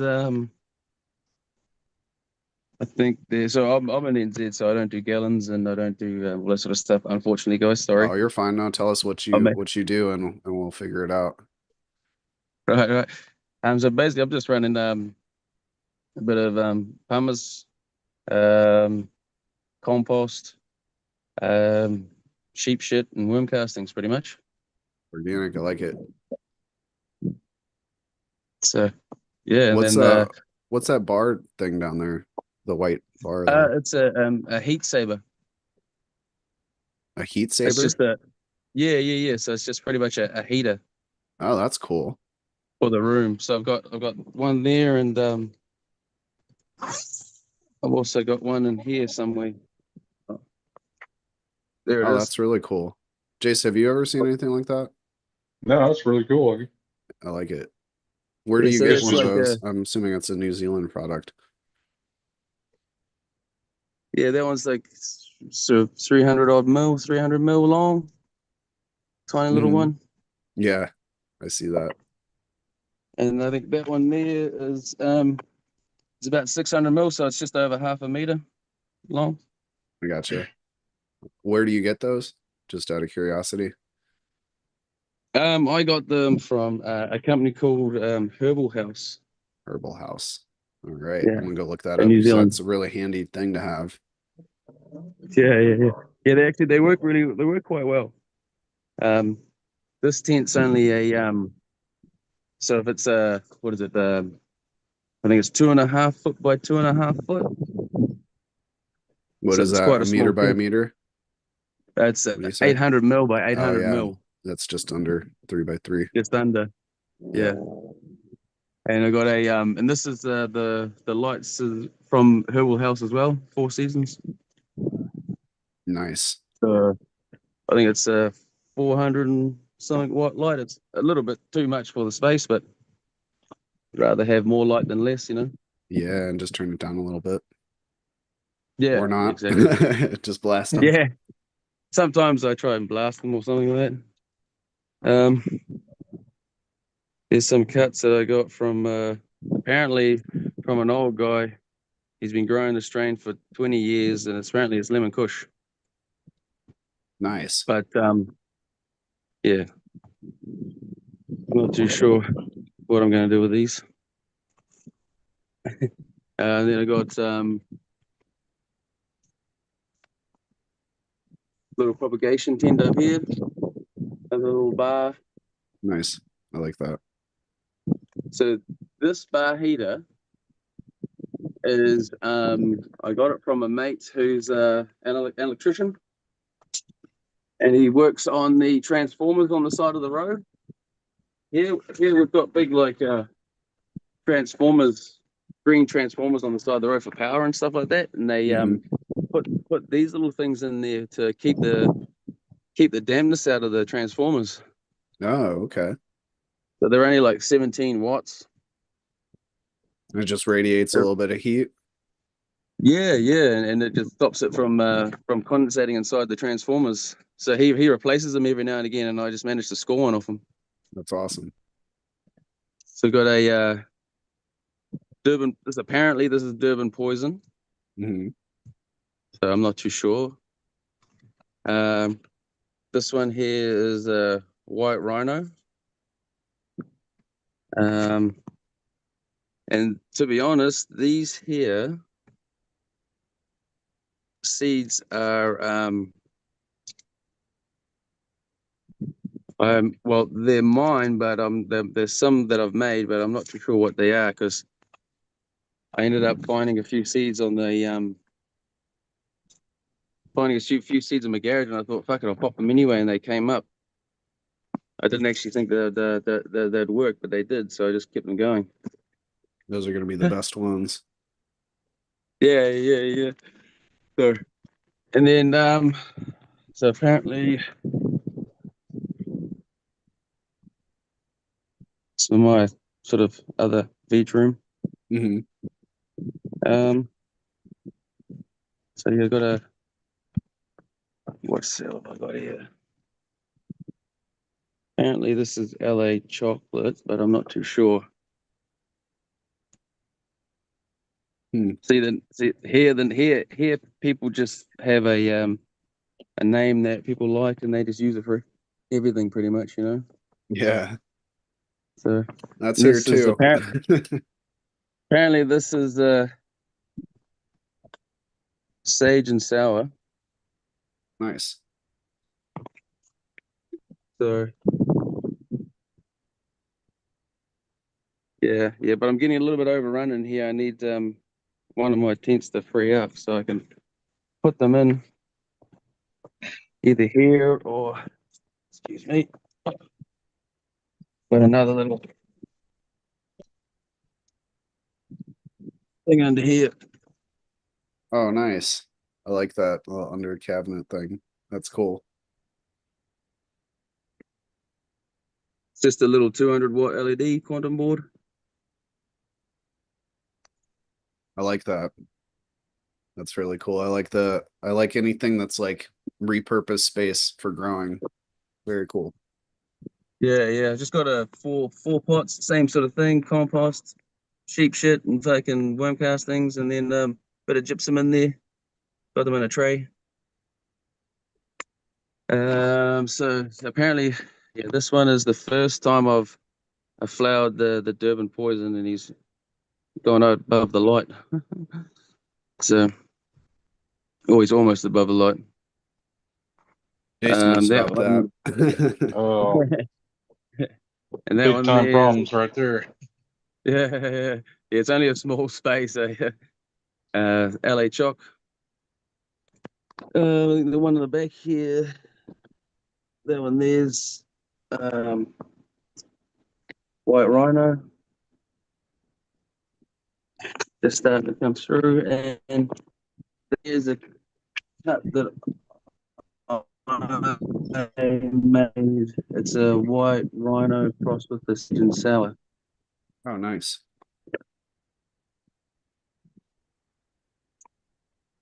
Yeah, I ended up and then I've got um excuse me, I'm just a small little space, and I've got Oh, you're fine.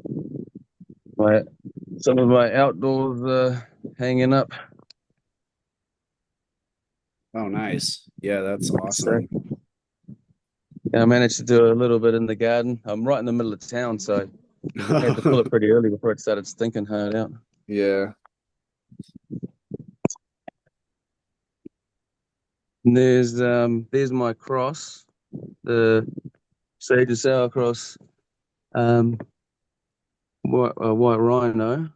But I've just what I did is I went to my mate's place. He's got a greenhouse, and I tried to pop some seeds and tried to get a male, but I didn't get a male, unfortunately. And he threw a whole lot of males out of his greenhouse, so I just took a cut, and I ended up just pollinating this room here with it. Nice.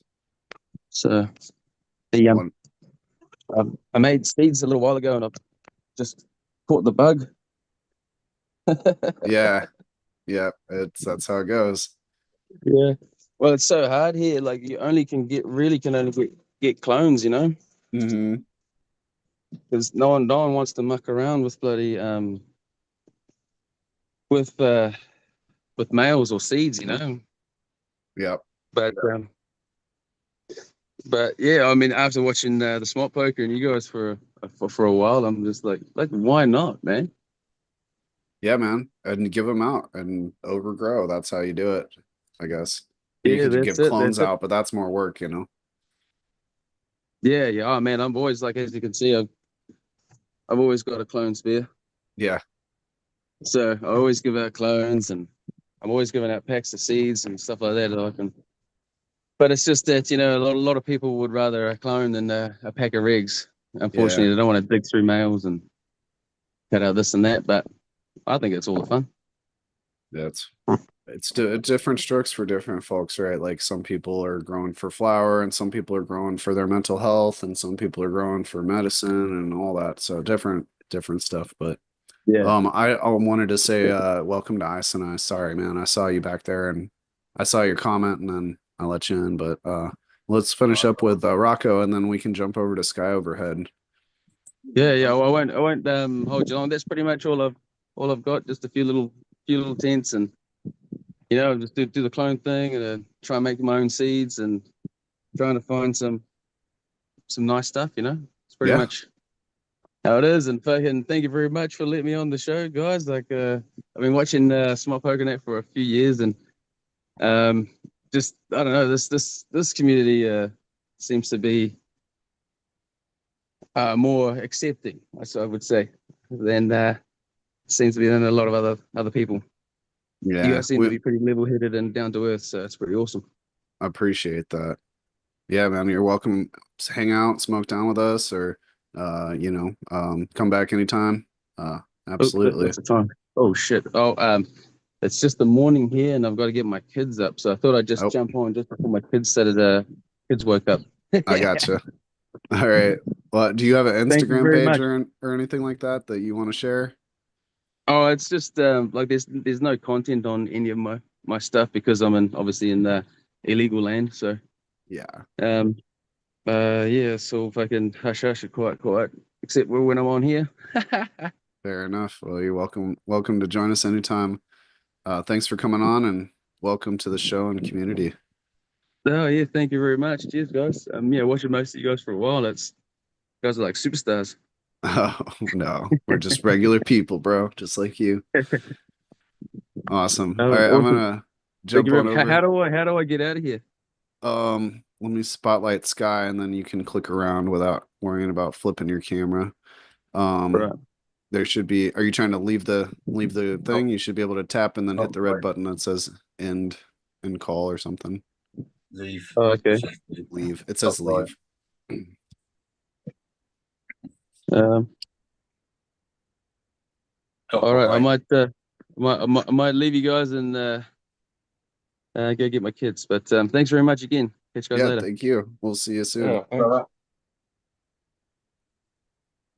Cheers, right. everybody. What's up, Sky? How you doing? Hey, Sky. Thanks for your patience. I wanted to give Rocco a chance to go through his whole grow because it's Yeah, cool to see a thanks new for person sharing. joining. I'll go fast so the next person can go. So I just have everything outside since the sun's kind of out today. This one I know is female. That one I know is female. And all the rest of these, where's that other one go? That one I know is male. This one I'm not too sure about. And all these over here look like they're males. Uh-oh.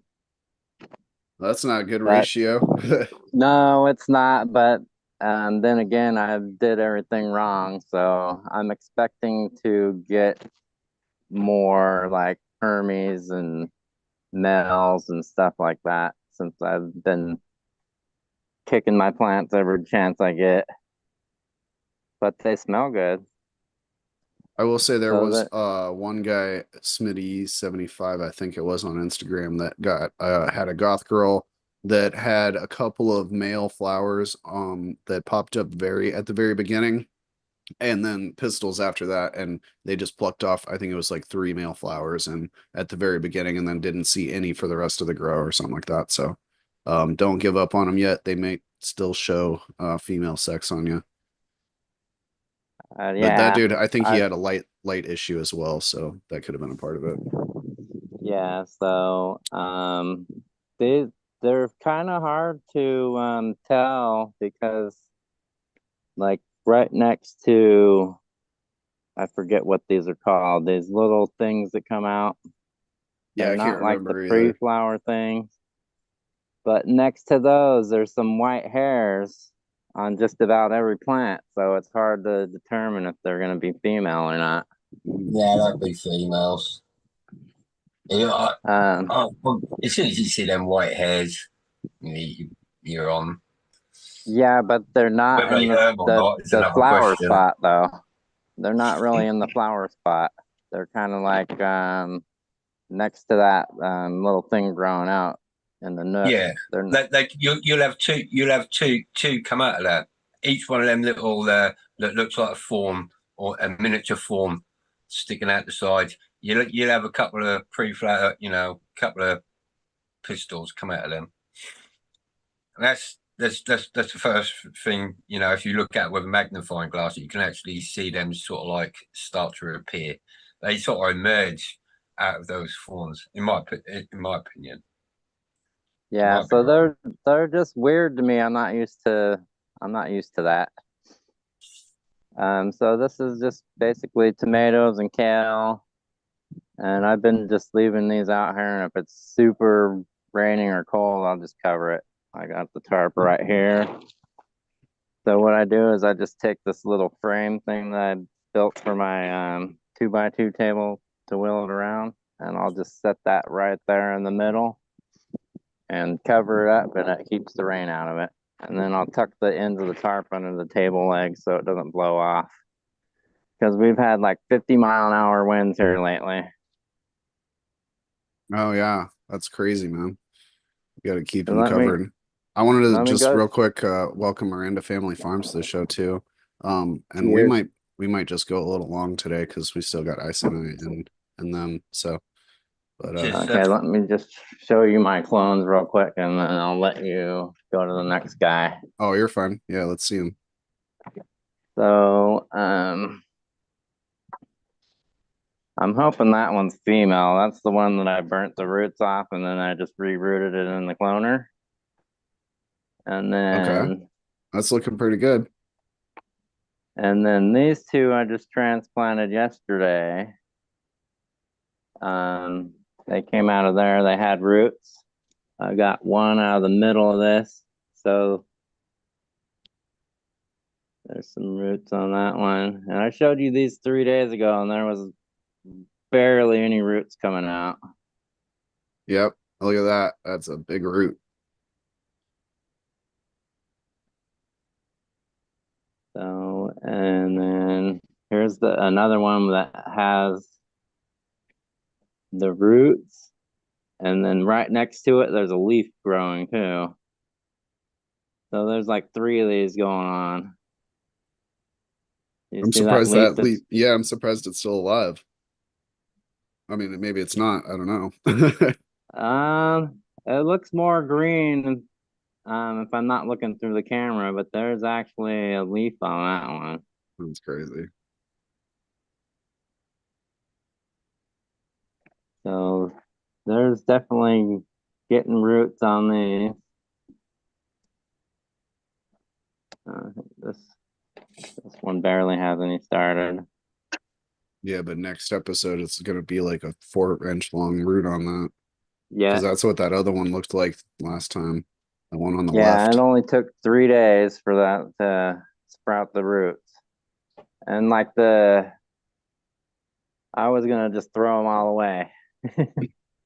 But hopefully those ones are female. I don't know yet.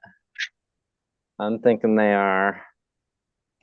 All right, We'll let's see. give somebody else a chance. Thanks for sharing, man. Yeah, Yeah, good. thanks for And I letting me just figured share. we're gonna just go long today if that's all right with, I mean, if people gotta go, they gotta go, but I don't have anything for, the next little bit. So we can jump over to us and I if you got anything you want to share. Yeah. Let's see what you got there. It's a nice nug. Oh, that's now. Hang on. My fucking temperature alarm's gone off. Your Yeah, no, temperature alarm. yeah, or humidity. There's some Saturday without the fans on. But nice bit of star dog. That looks nice. Yeah, it's actually sometimes you get some average stuff, and sometimes you get some nice ones. Yeah, but typical sort this alarm, mate.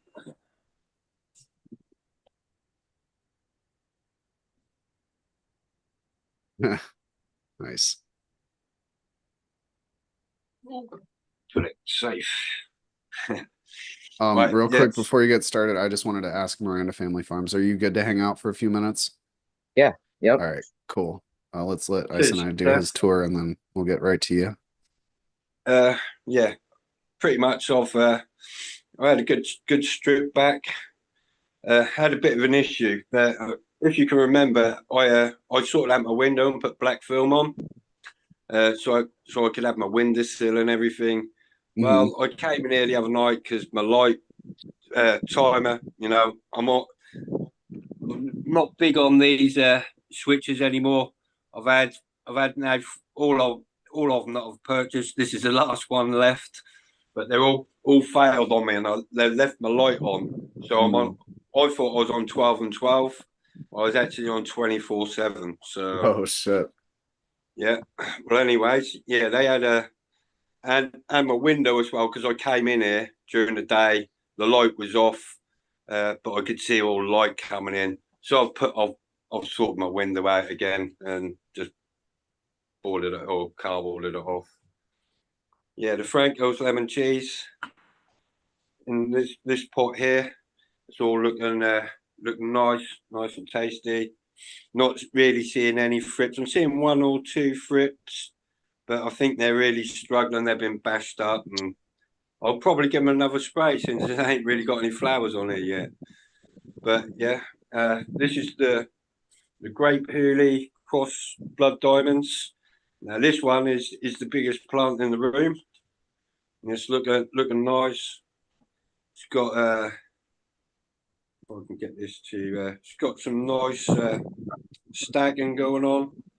I've put the clips on, so it's all widened out. Hopefully some of this stuff will come up through the middle because it's quite compact down here. I'm trying to get this to pop up. There's no clips on this stuff in the middle. I've just clipped everything around the side. Here's a couple of the plants out of the veg tent. I just bent this one over. These are some of the stuff that I've made. There's another one. This one actually, I'll put it straight in. One's in a pot. Mm-hmm. Still haven't decided what I'm doing yet. They just replaced the male that I pulled out of here. Here's another one of my creations. Don't know what it is. Another one. Don't know what it is. Yeah, here's the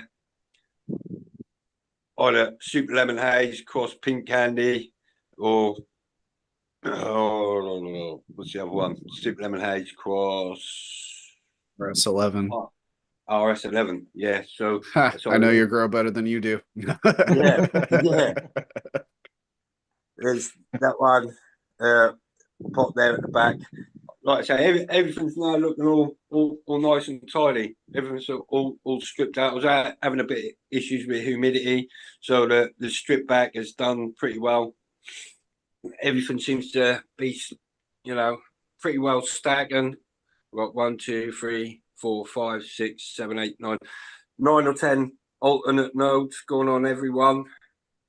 And I do believe the leaf stripping has probably made that stack a little bit more, as opposed, kept that nice and short. And I always like to wait till your plants are in their teenage years and they get that alternate node spacing.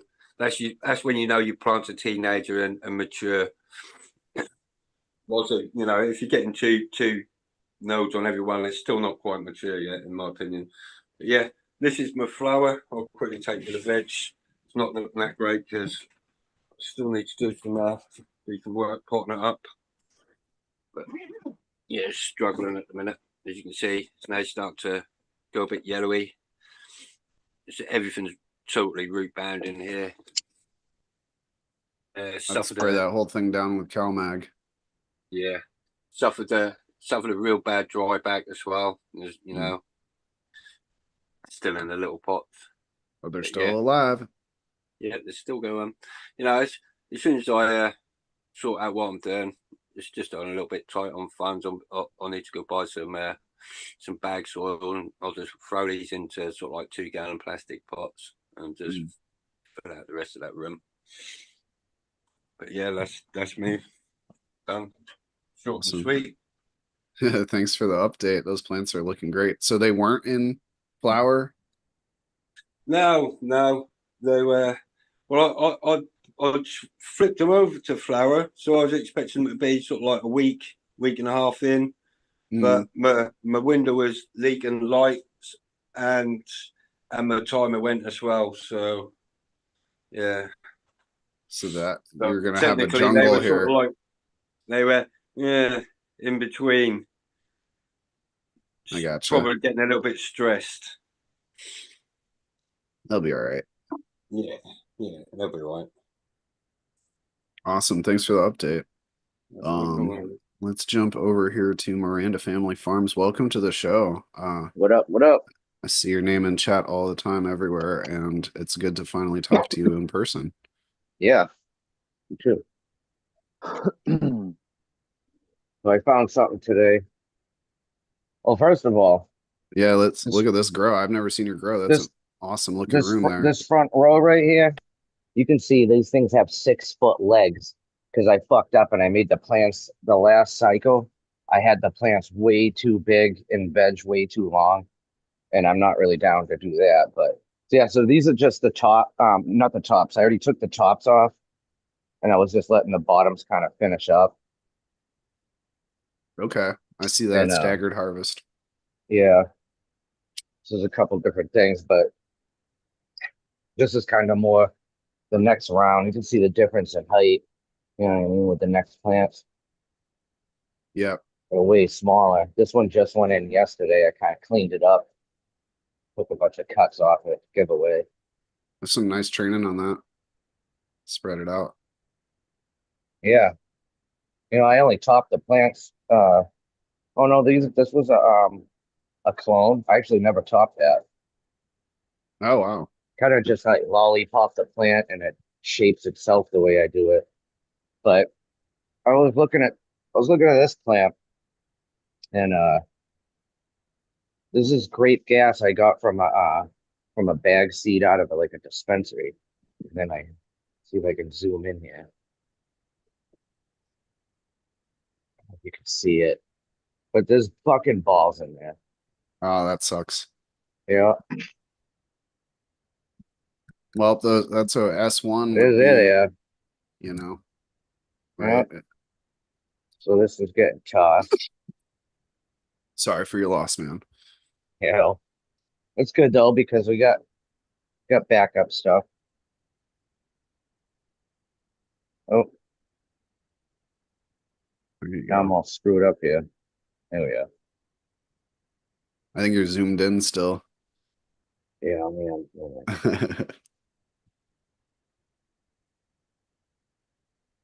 Here we are. Ah, there you go. This is my bedroom. Not really much going on in here, but I'm gonna replace it with one of these. What do you got? What strains are in here? Or Um, what's your favorites if you don't want to go through all of them? well, I haven't really started much seed in like 2 years. I kind of been just growing the same uh the same strains for a while, just running them clone after clone, just because I needed production. Mm, And I didn't want to have to deal with like what just happened with this plant with the Hermes situation. right. But in here I have Jilly Bean bubble gum from Miss Joe, Purple Turban from Miss Joe. These are clones that I've been running for a while, so like are already like pheno hunted these. Tri-Fi Sunday. I got deep fried ice cream. And I got Tokyo. I think that's it in here right now. And I actually usually would never do this, but I grabbed some cuts from my buddy. Obviously, I like isolated them and put them away and sprayed them. And those are going to be new strains coming into the grow also. But that's the first time I've taken cuts in, so I'm like kind of nervous. Yeah. But you isolate keeping them, in isolation and making sure there's nothing on them and treating them and shit. You should be all right. Yeah. So I grow in soil and I reuse my soil. I got these two 70-gallon totes. So I'll break up the root balls and this is like 35 times now reusing the same soil. It's All I awesome. do is, yeah, it's like a huge money saver. I've been using this company right here, Coast of Maine, organic plant food. It's literally a $21. Hmm. And that 4 pound bag will do a whole 70-gallon tote. So that saves, though it's like I used to spend $500 every cycle. I would take the root ball and just go throw it in my compost pile like an idiot. Mm, You know what I mean? And now I got it down to 42 bucks instead of 500. it's Did you awesome. use all that big root stuff you had? You had a whole tent full of that stuff, did you? Big roots. The big roots, yeah, yep. I got a pallet, and it was I got the pallet because a store was gonna throw it out. And this sounds crazy, but I took the pallet because they were gonna throw it out because it was full of fungus gnats. So I brought it into my house like an idiot. I filled up a 4x4 tent to the from floor to ceiling with bags of soil. And then I just let it sit with sticky traps on top and all around it. And those sticky traps, when I first put them in, I give them like 2 days. They'd look like fur. There was thousands of fungus gnats on them. And I'd throw them away, just put a new sticky trap in. Eventually, there was no more fungus gnats. And then I ended up using it. Saved me like over $2,000. Nice. And that's still the same soil I'm reusing right now. That's awesome. Oh yeah. That's so cool. Yeah, I love that. And did they get into your other shit in your house, or did you have other plants Uh, going, or yeah, well, it wasn't a bad thing because fungus gnats I've always had to deal with. Like I was a weed nerd. All like I was rep for Subcool and stuff. Subcool had a fungus gnat tattooed on his wrist because that's just one of the things you got to deal with. You know what yeah, I mean when you're a soil grower. But you know, since I've started reusing my soil, I don't have any fungus gnats. There's no problems going on in here, and it's because I'm not bringing new shit into my grow. You know what I mean? Like, so I was buying worm casting bags, new bags of soil. You know what I mean? And every time you do that, you run the risk of bringing fungus gnats in. So right now, that powdered, it's like granular plant food. There's no bugs in it. There's nothing in Mhm. there, so there's no bugs in my grow at all. This is the first time in like years that I've had no fungus gnats for a long time. That's So awesome. that's good. So this is all working out good. This whole new way of reusing the soil. because it's saving me money and it's saving me problems. I'm happy to hear it, man. That's a really cool story about yeah, getting the soil cheap and then yeah. Hell yeah. Yeah, because those bags of soil were $40 a piece, which is crazy. And it's also crazy to throw them out after one use. Mm-hmm. Well, that's And crazy that I mean, I guess good on the store for throwing them out with the fungus gnats in them, but yeah, that's a lot of money. yep. Yeah. I was a soil rep. Uh, so like my job was to get that soil into stores for a while, and then it turned into like I turned into a rep for like greenhouse company, the trim bag, canna brush, all these different nutrient companies. Uh, it was just like it turned into too much. Mm-hmm. You know what I mean? Yeah, keep it But simple. yeah, like I deal with a lot just dealing with my own grow. I've been disabled for 15 years from the military. Mm, So but like with my back, so for the past 2 weeks I've gotten nothing done. So I'm all behind on everything. These like first three plants should be already out of here. So it gives me anxiety. That's what so when I smoke weed, I don't take no pills. Once in a while I'll take an aspirin if like you know what I mean, for mm-hmm. more of like a headache than anything. But Right. like like smoking cannabis ain't gonna take pain away. But what it's gonna do is it's gonna my attitude from being in pain, that's what's gonna help with. And it's gonna help with the depression of being in pain and being home off a lot, not working. You know what I mean? So like uh when I go to like the hospital or a doctor, they already have all my medicines written down as cannabis only, which is pretty cool. That is really cool. And thank you for your service. Thank you. And I can totally relate to the whole pain thing, It's like if you're a constant chronic person that deals with pain, like it can get to you for sure. And that's a good point about it. Necessarily like I always heard like it doesn't necessarily like relieve pain, but it distracts you or it like makes it so you don't really pay attention to it. Yeah. Yeah. Get you in a different mindset of thinking about the pain.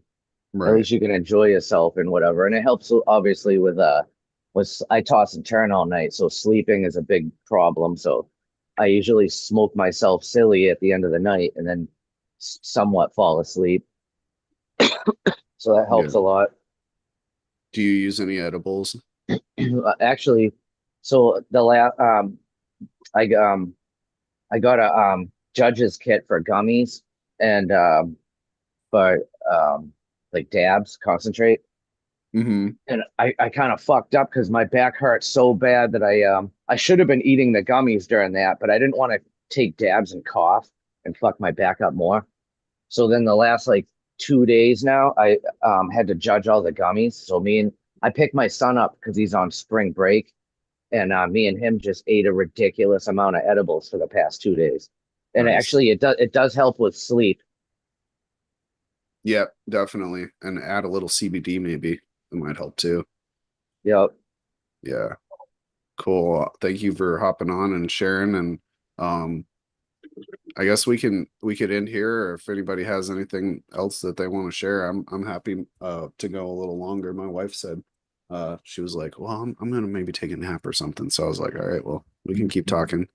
But for sure don't feel like you have to stay, I guess. But Miranda Family Farms, I was gonna ask, for have you ever used mushrooms for pain? Because somebody I was talking haven't. about it earlier.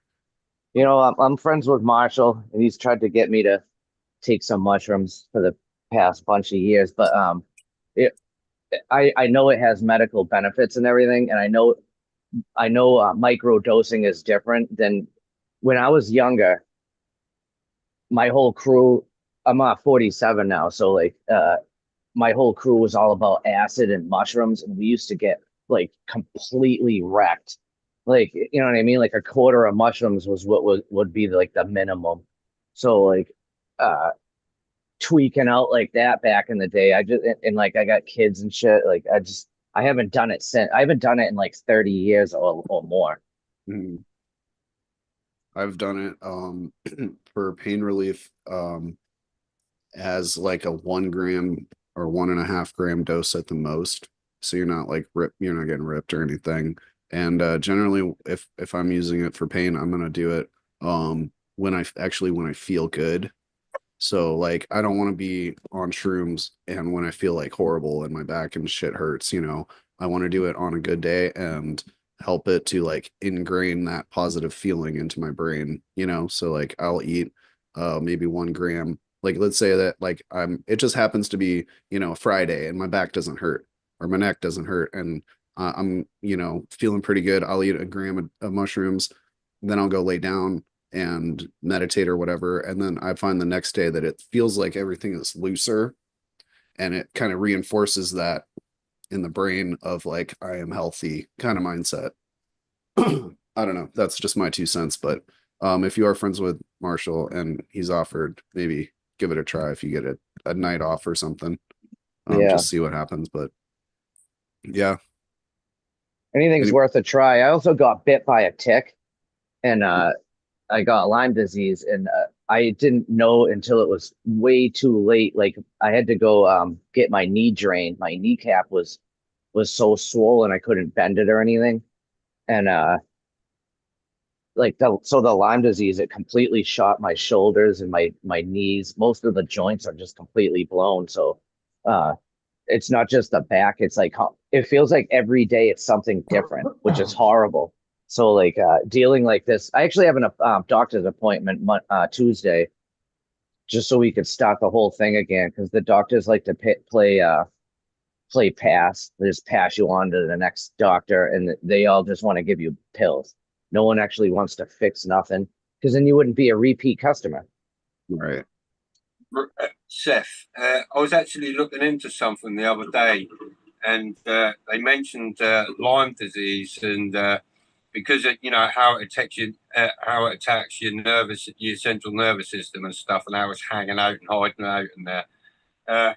I'll try and find out what I was actually looking at, but I'm pretty sure it's something just like an amino acid or something, or a vitamin. I can't remember what it was, but it's really beneficial for Lyme disease and stopping the flare ups, and actually maybe even getting to the root cause and actually getting at the virus itself.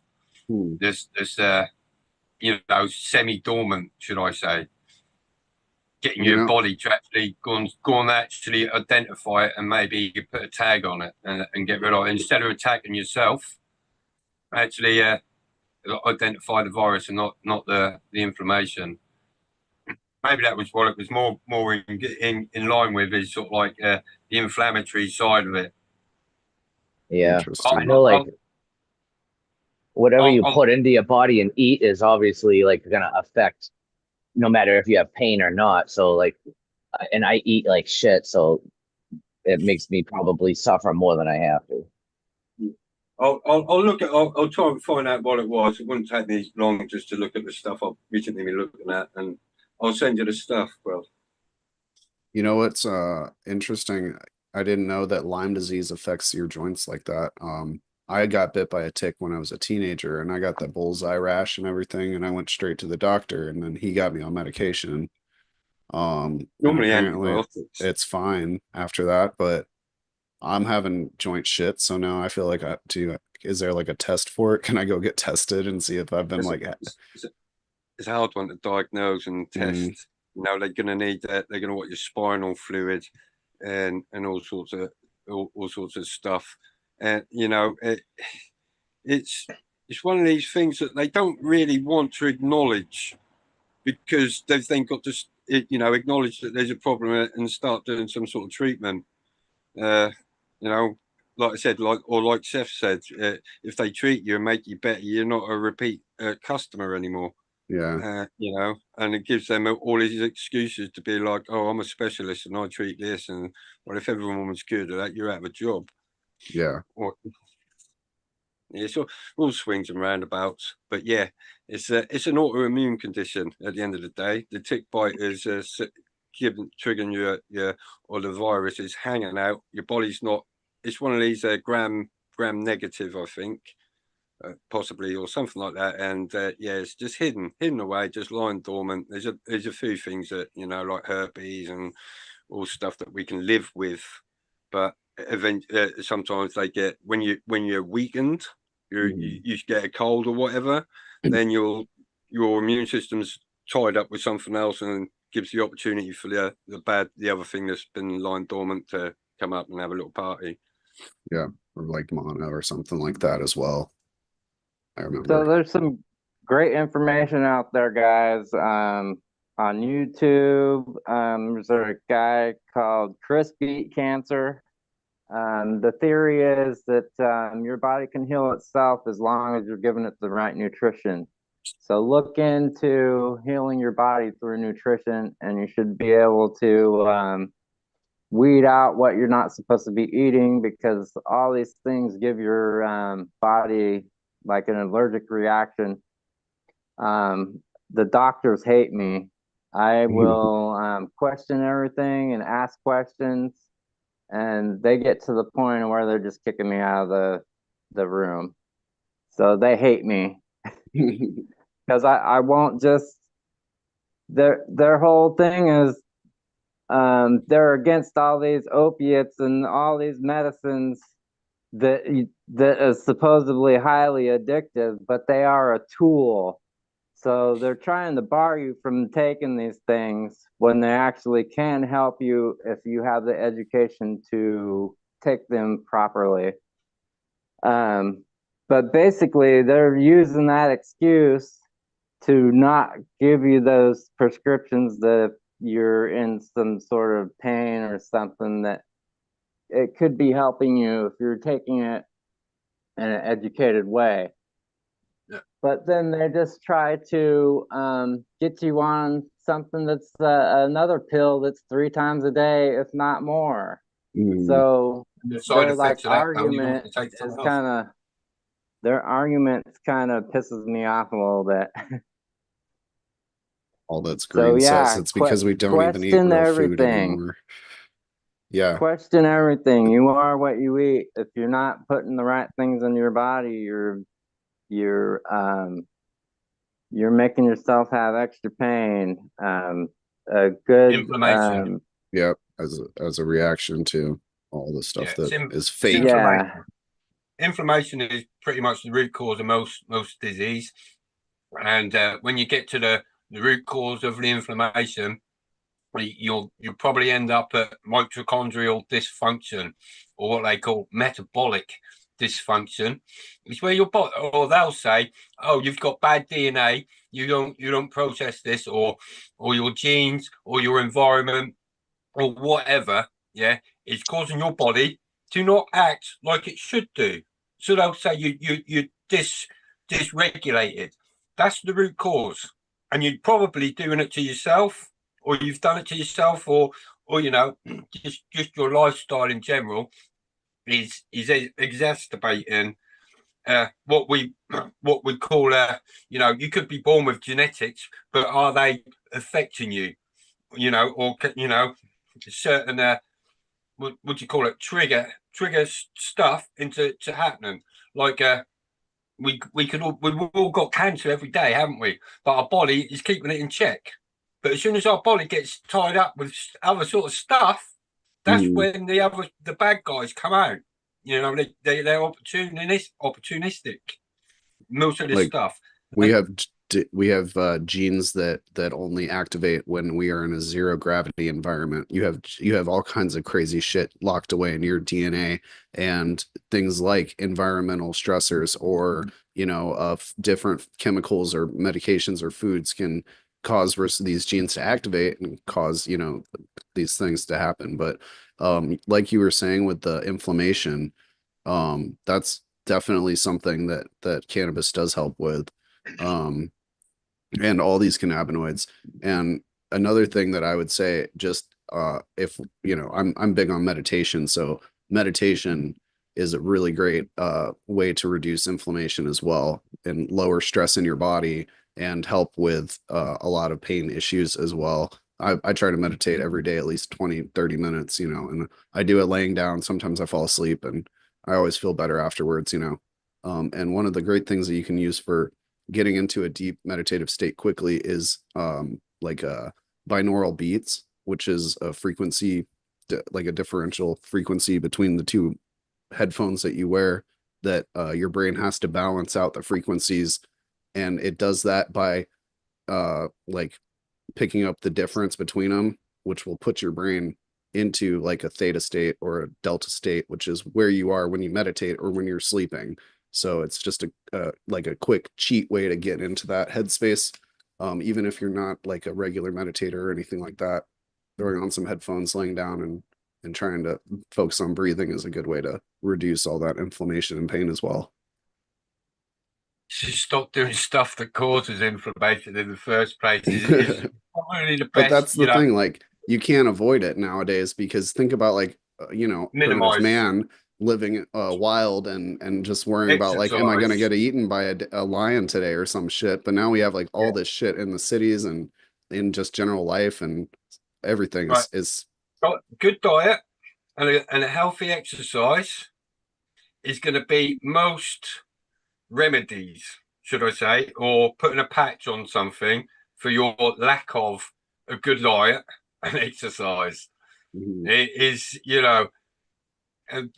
the I can speak testament to it because most of my life I spent in chronic pain and fatigue situations, and only in the last year now I've managed to sort of like weigh my battles and pick sort of like this isn't actually doing me any good.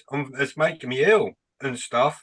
And when you actually start putting all this stuff together and you feel the positives and the benefits from your changes, you got to take a leap of faith at some point and be like, and just do and try something, and you'll probably find, just them two things: exercise. Don't be sitting around like a couch potato all the time. And keep your joints and everything moving. That's why we see all these people that do Tai Chi, these places and that. And they live healthily, elderly, because they're still exercising and stuff. They're not just sitting around fidgeting out, and you know, the last time and they eat, sorry, go ahead. and they eat healthily, Mm-hmm. You're talking relatively about the healthily. blue zones, right? Around the world. Yeah, yeah, they're active. They're active people. And they're eating a lot Have of you fermented foods. have you guys Yeah, seen that video that John Collier just came out with on his OK Raw video YouTube channel? It's about the way we process our foods. The temperatures they're bringing them up to is causing a toxin to occur, which then we ingest when we're eating our food. What is I this? believe the temperature is 249 degrees. Anything that's above with that. certain oils. That's with oils. It's not with all Okay. food. Stuff denatures. We denature These stuff all studies the time. just came out. These studies just came out. It's proven. So, Well, Yeah, I mean, everything you got to take everything with a grain of salt. And everybody's gonna electrolytes. find their own niche research that works for them. So, Yeah, so you know, so everyone that believes they're eating those vegan hamburgers and everything, those are processed in a way to where the temperatures are being brought up so high that it's causing a toxin in there. And yeah. then when you go to eat it, then your body's got to deal with that toxin before it can like deal with the nutrition of it. I see. Yeah, the That's fake meat that's stuff. because that's because of the shit they're putting in the food. Yeah. Like there's a reaction between carbohydrates and oils when you heat them up over a certain temperature, like when you cook meat or certain stuff. They say it's better to slow cook, so you don't bring it Yeah. over that temperature. But it's only certain if you don't have these things that form the compound in the first place, you're pretty good. But when you buy processed foods, they've normally got things like palm oil in them. And if you was, most, because it's a preserve, they use it as like a preservative. And when you heat palm oil over a certain temperature, like in a microwave, because it only heats massively hot, yeah, So anything you're putting Yep. in your microwave and it's got this palm oil in it, is turning it into a carcinogen in this heating process. And it's the same thing. All these bombs get flipped. Like you can't heat olive oil. I mean, all these things you've got to be educated on yourself as to not just believe, oh, it's on the shelf. You've got to learn, as well as, these are sort of things that our mothers and our grandparents used to it was automatically ingrained in the way that the food was cooked and prepared. And there wasn't all these multi-processed ingredients in it. It was just a meal with like five, there wasn't no list of ingredients. You had a bit of meat and a potato, and it wasn't a load of mush preservative stuff in it, It and makes a me bit of veg. it It makes me was simple. Bill Burr Simple. has a little thing about it, and he's like, "What's wrong with our food nowadays?" If you talk to somebody like, your grandma, like, "What's in the beef stew, grandma?" She's like, "What are you talking about? It's fucking beef." Like, that's it, Like, and nowadays it's like we have all these, yeah. But I think that's a good point to call it, and we can go around and do our final thoughts and shout outs here. Thanks for everybody that came on, that was especially the new faces, or names, I guess, because we didn't see faces, but that's cool because I don't show mine anyways. Let's start with Isada. You want to tell people where they can find you and more information on the stuff you're into? Yeah, if you're interested in the information I'm sort of looking at, when I find something that's interesting, I'll put it on YouTube. But I just remembered what that amino acid is. It's called TUDCA, TUDCA. Yeah, and it's a part of taurine. It does, but if you have a look at ES, which is like an immune system stress and stuff, and how it can prevent Parkinson's by detoxing up your brain, it can go through blood-brain barrier. It's a bile. It's a salt. It's a bile. Look at Tudka, everyone. It'll be beneficial for whole body, digestion, brain health, all sorts of stuff now coming about Tudka. Thanks, Cheers, Isana. everyone. Go subscribe over there at Isana's YouTube channel, and he's also on Instagram. Next up, we can go to Sky Overhead. Can you tell people where they can get seed songs and all your stuff there? Yeah, skyoverhead.com, and you can contact me through email. And if there's any local guys that need any free flowers, contact me. I'll help you out. Yeah, just skyoverhead.com, Basetown11, on Instagram. Awesome. Thank you, Sky. Thanks for the update. Thanks for having me on. We appreciate you coming. Next up, we can go over to Miranda Family Farms. You want to tell people where they can find you at? And any last thoughts? Last thought would be, like, since I started selling seeds, I also threw in packs of vegetable seeds with every order because I want people to grow their own food as well. And then I started making my own vegetable seeds to put in every order. So I suggest grow your own medicine and your own food. It's fun and it's rewarding. You can find me on YouTube, Miranda Family Farms. Basically, everything got taken off of YouTube that had anything to do with cannabis because of I don't know why. So it's basically just Wu-Tang content on there now. Or you can find me on Instagram at Miranda Family Farms _. Awesome. Thanks for having me on, guys. Thanks for coming, man. Appreciate it. Cheers, And thanks for the garden tour. And last but not least, we can go to OK Jace 20. You've been you guys quiet can find over me there, on but sorry, go ahead. guys find me on Instagram, OKJace20. Shout out to the Grove Bros in the chat. Thanks for coming, supporting, and hanging out. It's always fun hanging out with you guys.